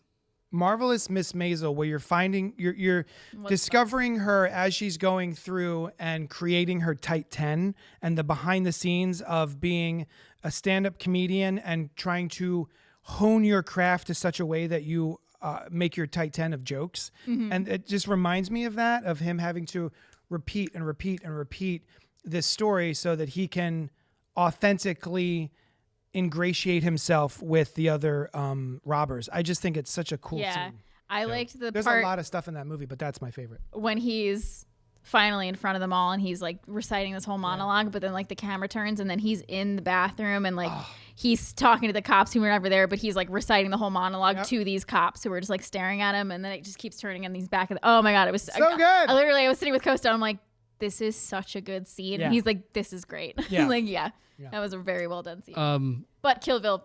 Kill Bill, but also Kill Bill. However, Kill Bill. Fuck Kill that Bill. movie. Kill Bill. So 4-0. Holy the shit. next one is Hateful Eight 2015 versus Inglourious Bastards 20 something.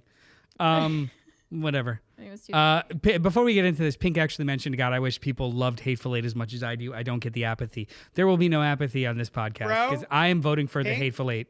Pink. But hang on, let's do movie, not the 4-episode recreation. I've watched the four episode Movie. Netflix extended edition.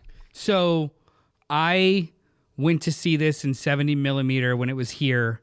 With the little booklet. I got a booklet with a like a film, a snippet of film and the whole nine. There was an intermission. It was fucking rad. Now, this you Keep going. Keep going. to be the most contrarian, this has a lot of the thing.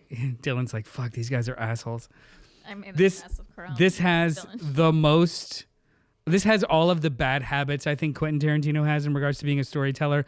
It is self-indulgent. It is masturbatory. It is navel-gazy. It is a bunch of little stories that aren't connected, slapped together. Hateful Eight. Yes, it is. Yeah. Go on. You have all of these like separate things that just like get slapped together for like one room kind of story. but it's just so well done, and I just really, really enjoy the shit out of it. And I gave a shit about the characters. Now, I think the movie falls off the fucking rails when just like a reveal happens 2/3 through.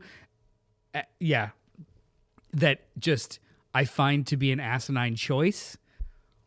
But it won me back again towards the end, so it's like it's fine. This is more of a marathon than a movie. Yeah. But I just enjoyed my experience so much that I also Kurt Russell gets an extra 10-15% in any direction. Yeah. So I really, really enjoy Inglourious Basterds, but I think Hateful Eight does push it over the edge. Yes. Yeah. Yes. Hateful Eight. Hateful Eight for me. So as much as I love Inglourious Basterds and all the wonderful things that I just said about it 25 minutes ago, or however long the show's been, Hateful Eight, story time. This was 2015, around the time that I got married and opened my comic book store. I had what some may call a mental breakdown. I don't know what to call it. At a certain point, something in my head went nuts, and then I had a bunch of what are they called? Intrusive thoughts regarding some trauma that I experienced, several traumas that I've experienced growing up. And this movie, The Hateful Eight, came out in a time where I was right in the height of it. And despite it being a movie theater experience that I mentioned earlier, the fact that Quentin Tarantino is a big movie proponent and the fact that he introduces certain experiences into the theater going, I say the word experience again. As long as you don't rhyme them. It was fine. Like, too... you can't use experience to rhyme with experience. Experience, yeah, like a rapper. Yeah, but you can keep saying experience if you experience. Yeah. But going to see this movie, I was totally fine until the very end, and then it got too real for me, and it became kind of a panic attack. Mm-hmm. A certain character is hung by the neck, and it lingers on that character's face as the life drains out of them very slowly.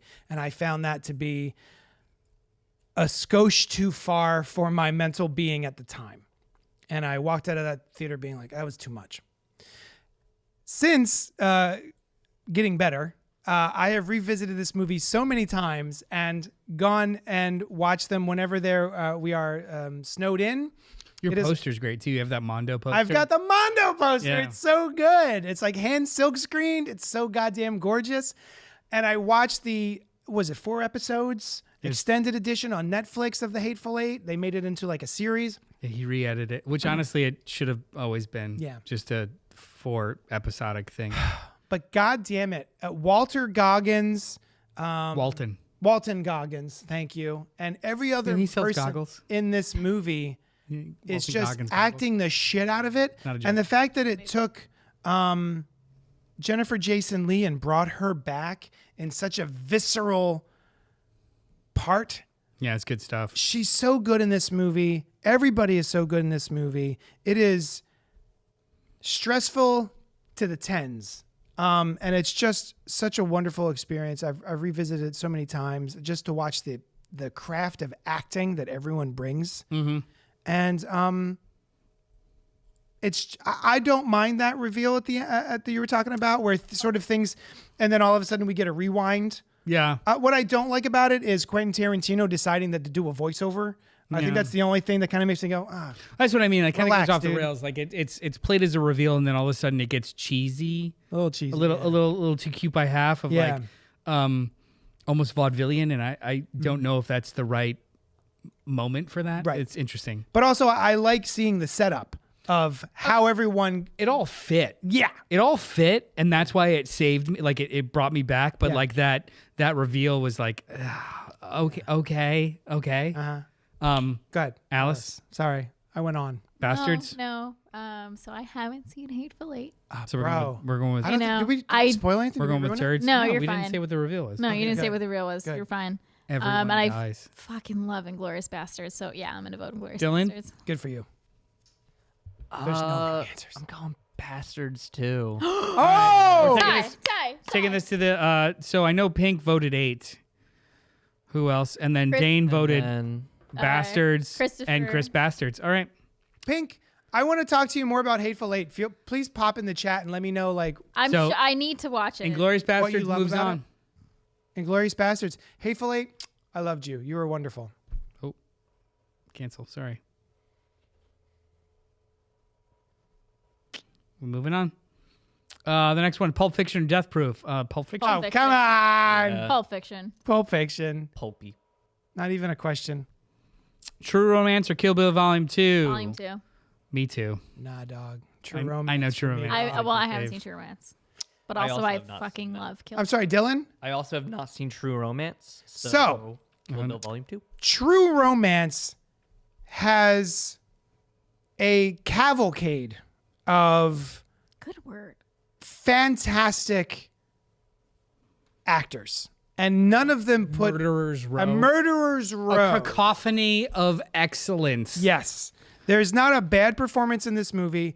It is top to bottom quotable lines, and I feel emotional connections to the romance, the titular romance, the true true romance one? in the beginning, in the whole It's film. not fabricated. It's pretty true. It's pretty true. False. Christian Slater and Patricia Arquette. and what they go through.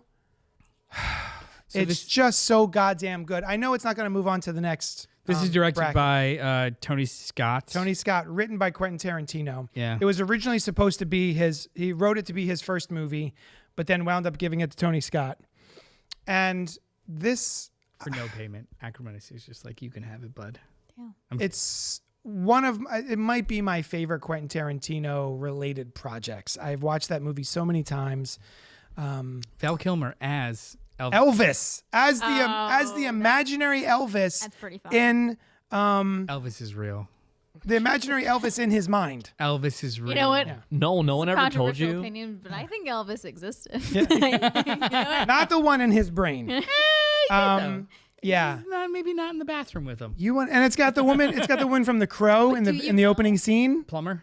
The woman who's Oh, yeah. God is the name. What Mother is the name for God on the lips and hearts of all children. Yeah. She's the guy. She's the girl that he's hitting on. You want to take me on a date to see a kung fu movie? 3 kung fu movies. It's a good flick. It's so good. Pink has never seen True Romance. You should. It's a really, really solid flick. And honestly, I think it's one of Tony Scott's best movies too. And it's one of Gary Oldman's best performances ever. It's You a love Gary Oldman. problematic performance.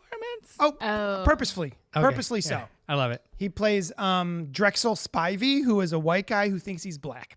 He's a white pimp. Dreads and who all, thinks he's baby. black. Oh. I think I've seen memes of this. So this is where the rubber meets the road. We've got Kill Bill Volume 1 versus Inglourious Bastards. Kill Bill. Kill Bill for me. That was so quick. You guys are so quick with this. Yeah. I love both. Dylan, you go. Oh, jeez. Kill Bill. I know what my Glorious Bastards. I know what of these 4. I know what my number 1 is. Yeah. Kill Bill. Yeah. What's yours? I mean, you're the birthday boy. You can have. I am the birthday boy, You so can my just- vote is 4 votes. I win. Inglourious Bastards is. It is it's Kill Bill. Yeah, I was gonna say. It's just so goddamn I mean, fun. I Hard voted one. for it. Yeah. I love it. Bubba. Oh, so Pink, pour one out for sequels to Bubba Hotep we never got. I saw Bubba Hotep at the Florida Film Festival with Don Coscarelli doing a Q&A afterwards, and I brought my mom. It was one of the best movie going experiences I've ever had in my entire life. Having a conversation about how it's an indictment on how we treat the elderly in the Yes. United States Yes. through the prism of a fucking Sebastian Haff fighting a mummy with skin-dyed Robert Kennedy or JFK. My such a good experience fucking movie. was I went to go see it in downtown Philly at one of the Ritz, Bubba Hotep. Bubba Hotep, Ooh, buddy. starring What's his face with the chin? Ash.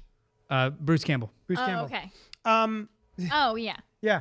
I went and saw that. The chin. And That took me a minute to Bruce process. Campbell was there And it was one of the best signing experiences of my entire life. Bruce Campbell was there. He introduced the movie. We watched Boba Fett in the theater with him. And then once the movie was over, there was a Q&A on stage with him. And then my mans went to a little room that we all got in line to and stood in line and waited. And then in that room was Bruce Campbell, a table, and another chair. Yeah. And you went in and just took your time. Bruce Campbell did not rush you. He sat there. He had a full-ass conversation with you. And That's awesome. then when you were done, he bid you adieu. And then the next person comes in. It was the best signing experience, like celebrity experience I think I've ever had, because I did not feel rushed. I did not feel like I was just another person to blah, blah, blah, get out of here. Yeah. I sat down. I remember I had the Todd McFarlane movie Maniacs action figure that's about that tall, and it like talks, and he has a his chainsaw. Yeah. All I brought was the chainsaw, and he signed it for me. So my Ash chainsaw is signed by Bruce Campbell, and it That's was just I've never had such a Bro. pleasant experience with a celebrity. Bruh. Bruh. 2 times. So in college, our college radio station that we had a stupid little internet show for, he agreed to promote Bubba Hotep on. A listenership of 17 people, and we interviewed Bruce Campbell. And then when he came in town to sign his book, If Chins Could Kill, What a title. Amazing. So good. he came to Coliseum of Comics, our comic shop at the time, in the Florida Mall. Yeah. And we got there when it opened. We lined up with our books, and it took forever because, yes, there is a chair next to him, and you can sit there and talk to him about anything you fucking want. He'll take as many pictures as you want, and he just is engaged. And it was That's so fucking incredible. awesome. And you know what? People that were waiting in line did not care. Because Nobody was a piece of shit about it. everyone was like, yeah. We're gonna get our moment. Everything's fine. We'll all wait in line. It's cool. Yeah. No one Oh, was. that's No one was awesome. petulant. It didn't matter. It was great. Yeah. And now I don't think that will ever exist again. Anyway, Kill Bill. You know what? Thank you. Let's talk Yeah. about Bubba Hotep eventually. Yeah. I've only seen it the one time in that theater. It was on Shudder recently. Yeah. I watched it. Yeah. Okay, so the second to last, Pulp Fiction versus Kill Bill Volume 2. I'm Volume 2. Volume 2. Pulp Fiction is great. Yeah. Absolutely fantastic. great. I love It Pulp is- Fiction. Pulp Fiction redefined an entire film language. Jamie's brain just broke. The famous story being he wrote it linearly and then just took cue cards and moved them around scene construction wise. I still It's novel. I don't know how it's novel. It's cool. But I don't know if it's I gotta better. go powder my nose line, and then she's snorting coke in the bathroom. Literally. She's like, "Let me powder my nose." But Kill Bill And Volume had 2 Eric Stoltz, who you probably don't know, but he's the guy in Kimono. he's wearing a robe. Oh, that was A a robe, and he's the one who. Oh yeah. But he was an '80s actor. He was another. Some kind of wonderful. Can we talk? If Pulp Fiction isn't going to win, we got to talk about it. We will. We don't know Okay. who's gonna win. Okay, Are you? I'm going Pulp Fiction, even Okay. though I love Kill Bill Volume 2 so good, So so can much. I talk? Kill Bill Volume 2, I cried in the movie theater. Which Kill part? Yeah. There's a couple All of of scenes. it. But so I think Kill Bill Volume 2 is just masterfully done in so much. I do consider them 2 separate movies. I know he wrote them together and filmed them as one. It is 2 separate movies because they have their own Very different three lines. act stories. Yeah. There is a scene, Kill Bill Volume 2, she wins, she gets away. That's great. Again, with emotional maturity. There is a sequence at the end where they get away, the kid's watching cartoons, and she is weeping in the bathroom. Because On the floor. we just went through everything she went through to get what she needed, which was her daughter. And it was one of the most cathartic scenes in all of film I have ever witnessed in my entire life. It is I love it. to have the emotional maturity as a storyteller, to include that, which a lot of other filmmakers would consider extraneous. Yeah. But it pieced the entire 4-hour ordeal together in one of the most emotionally satisfying ways I've ever seen. Mm-hmm. So this is going to be, I'm telling you right now, this is going to be my vote for the next round 2 if it makes it. Kill Bill Volume 2 is the best Quentin Tarantino movie. One of the things that surprised me the most about Kill Bill Volume 2 was the conversational aspects between Beatrix Kiddo and Bill. The bride. Okay, whatever. I'm fucking with The you. bride. Yeah. And Bill, and how they interacted with each other, and they dealt with each other like humans, like people who were exes, but also as nemeses. Just the conversation that they had back and forth was kind of just a huge surprise for me. I was expecting a big, slobber knocker kind of experience, and it became the whole movie of Kill Bill Volume 2 is predicated on conversation. Yep. And it is such a departure from Kill Bill Volume 1. If it's Volume 1 versus Volume 2 all day for me. Watching Michael Parks play a second character, because he was in the first movie as the sheriff, not the same sheriff that he plays in From Dusk Till Dawn, because he winds up dying, spoiler alert. But What about in the headcanon- sheriff in Death Proof? In headcanon, they're and headcanon, they're brothers. sure, Yeah, for why sure. not? Yeah. But then watching him, I don't know, what did we call it? Brownface? He was in brownface. Yeah. Playing a Mexican. But his acting in it is so goddamn good. Michael Parks is great. Again, he makes Red State. Oh my God, that's right. For the first time in every other Quentin Tarantino movie I've ever seen, Kill Bill Volume 2 is the only time that Quentin Tarantino gave me what I didn't know I wanted but needed. Yes. Every other movie he's ever made was this is what I signed up for. This is what I wanted. Yeah. But Volume 2, especially after Volume 1, It's like, what the fuck is this? Oh, I did not know I needed that. yeah. And it was, I love this movie Also, to pieces. just the 70s kung fu of it all was really fun too. With the, Yeah. Also, another actor who played two parts. Yeah. Yeah. So good. Yes, so goddamn Sorry. the only reason Pulp Fiction 1. I'm voting for Pulp Fiction because of its importance in the lexicon. Sure. But Kill Bill Volume 2 is one I've actually visited more. Dylan. Kill Bill Volume 2. All right, there we go. I just needed some voice for Pulp Fiction. Yeah. Pulp Fiction's a masterpiece. Oh, Yeah. It redefined an entire generation. Honestly, in a lot of ways, redefined it for the worst. Yeah. Yeah, for sure. So I like Was this- no knock, but Is this the Come on, first no, don't be movie a- that brought don't be a square. Fuck off. what, Did you do that on camera? No. Should have done it on Yeah. camera. Why is that over there? I don't know who did this, but I saw this on maybe probably a TikTok, and someone was like, "Don't be a cunt." All right, so Okay. all right, Yeah. so This is the easy. final is Volume 1 versus Volume 2. My vote's obvious. Hold on. Your vote's obvious. Who's misinformation? Do we know misinformation? Oh yeah, it's probably Terry.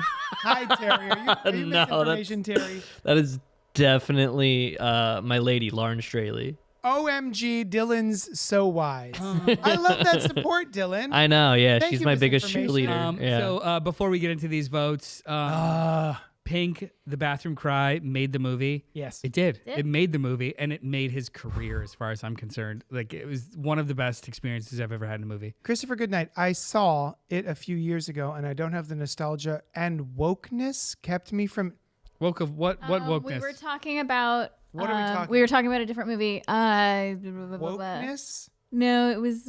We don't subscribe to woke or anti-woke. Those are made-up terms, my guy. What movie is he talking about? I don't know. Scroll up. Don't worry about Let it. us know, Christopher. Yeah. Kill Bill Volume 2, 2003, or Kill Bill Volume 2, or 1, 2000. I'm so drunk. Kill Bill Volume 1, it's my birthday. 2003, or Kill Bill Volume 2, 2004. I mean, I already voted for 2. 2 is my jam. 2. 1. Dylan, And I want to. I have a feeling it's gonna lose, but I please, have some. I want you to make your case. Yeah, make your case before he Because starts. they're 'cause both goddamn awesome. You might sway him. No. I want Dylan to give his thoughts. No, make your case. Because honestly, I don't know. Because I always watch them back to back.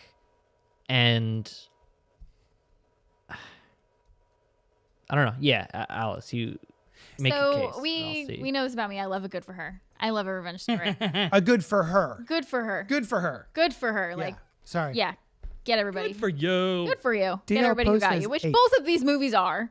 And I will say the bathroom scene in Kill Bill 2 is fantastic. I don't know. I just always go back and revisit Kill Bill Volume 1. Watching her literally drag herself out of the hospital. Oh, yeah. Wiggle where she your has big been toe. assaulted. Oh Wiggle my your. God. And then not only that, but then she goes and she kills the first woman and the daughter is there. And she has a really blunt conversation with the daughter. And she's like, all right, if this happens a few years from now and you still feel raw about this, you can come and find still me. feel raw about it. And Is like, it sore or raw? Is it raw? I thought it was raw. Yeah, I think so. good. It's like, it's feminine rage she gets that this girl is probably going to have the same rage that she gets. You've She's just like, yeah. damaged this girl forever. She's like, I just damaged you forever in a way that I've been damaged. And I get, she sees the karma that's probably going to come her way. And she's like, come and find me. I'll probably yeah, I get it. Like, Do you want to see that? Do you want that to be one of his final movies? I don't. I don't know. I don't. Personally, yeah, I don't. think Yeah. so. I don't know. Yeah. I would like to at least read a book about it. Like Maybe. since he's writing novels. Yeah. I would definitely read it or see it if it came out. But I just. Yeah, I mean, come on. We're all going to see whatever he ends up doing last, which we haven't talked about, but I think that's fucking stupid. Oh. Yeah. I don't know. Something about arbitrary. the first one that just. It's just the pure rage of the first one where I'm like, you don't get to see in a lot of just feminine. I mean, more so nowadays, but like feminine characters, like you don't just get to see. The first one is so revenge on point. rage. I saw it at Revenge. Waterford Lakes 16 in Orlando, Florida on opening night, midnight, with my roommate at the time. And we both audibly gasped like 4 times during the movie. We also all understood every single reference to, like, we were so ingrained in like anime and martial arts and cultural cinema because we were all in like film classes and stuff. So when he would literally change the style of the film in real time to depict a culture or land, there's a fucking animated sequence in this movie. It is an absolutely masterful movie and it's brilliant. But at the end of the day for me, if it makes me hiccup in like an emotional cry, it wins. And not even in a manipulative way, in a fully fucking earned way. And Volume 2 does that for me. I get that. Yeah. Volume 1 does that for me because it's just, I don't know. I've been told by counselors that I have a lot of rage that I don't express. So maybe I just see a movie where I'm like, wow, I wish I could do that. But also just the scene with Lucy Liu, the snow in the scene, and it is some of the most beautiful filmmaking. So pretty. He peaked here, by the way. I really do think that these 2 movies he peaked in regards to his visual visual stylish style. Yeah, we get it. Yeah, yeah. Like you get the scene where they are completely backlit, and you have 2 black silhouettes in front of like a grid of red, I think, where they're just fighting each other. Yeah. You've got the snow sequence where he and Oren Ishii are fighting each other, and then you get the animated sequence. Yeah. It's just top to bottom. Still the best baller. trailer too. Yeah. Also the scene where Lucy Liu just cuts off a guy's head. Yeah. If any of you have, what is it? If any of you have any questions, now's the fucking time. Yeah. God damn it. Now's the fucking time. She's so so neat little tidbit. He was not meaning to cast her. He was meaning to cast a Japanese woman. But because he saw Lucy Liu in something very specific, I forget what it is, he cast her and rewrote that character to be whatever it is exactly that Lucy Liu is so that she could be in it. And also makes it more badass that she's taking over that cartel. Yeah. Because she's not even supposed to be involved because she is a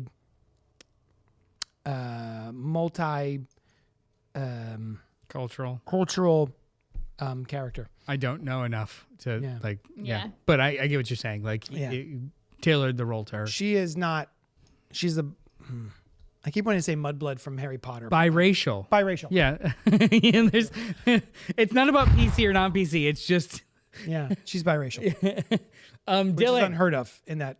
Have we filibustered enough for you to vote? Yeah, I'm going Volume 2. Let's go home. Damn. Hey! He's like, fuck it, I'm out. Fair enough. All right. You know, He's that's like, it. fuck Alice. Oh yeah. Volume 2 solely for the one reason final of thing that I would like to screwing say. over Alice. Full of shit. One final thing is that Kill Bill Volumes 1 and 2 could be one whole movie for me, and I'd be totally fine with that.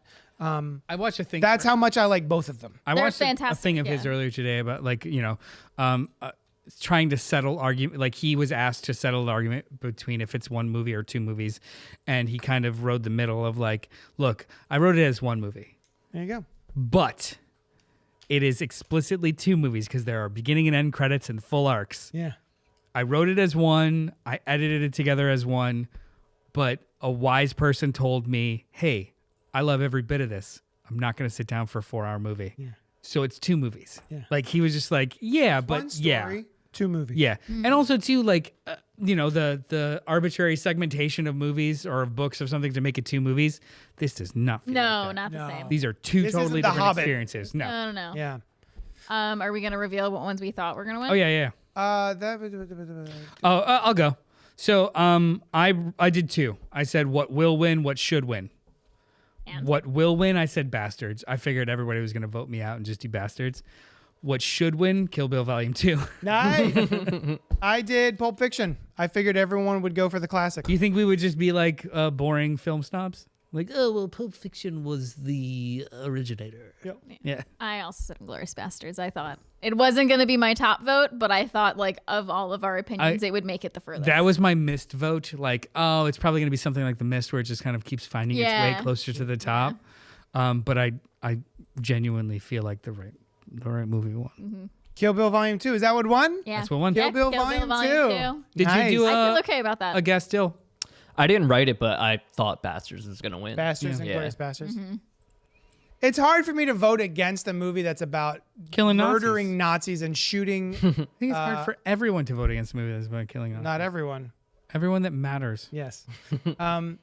Man, walking out of that theater, I was on cloud 9 watching Hitler getting machine gunned in the face. He was just floating. I couldn't believe it. I just when someone has baked a pie nearby and the tendrils of the scent get my nose and I just kind of float around. That's how I came out of Inglourious Bastards. So next week we yeah. are talking about I don't know. something soundtracks. That's Talk about right. your soundtrack. Soundtrack. Our favorite soundtracks. We went around the room. We fought a little bit, but we talked about our favorite soundtracks. We're all friends. It all came Yeah, join us, man.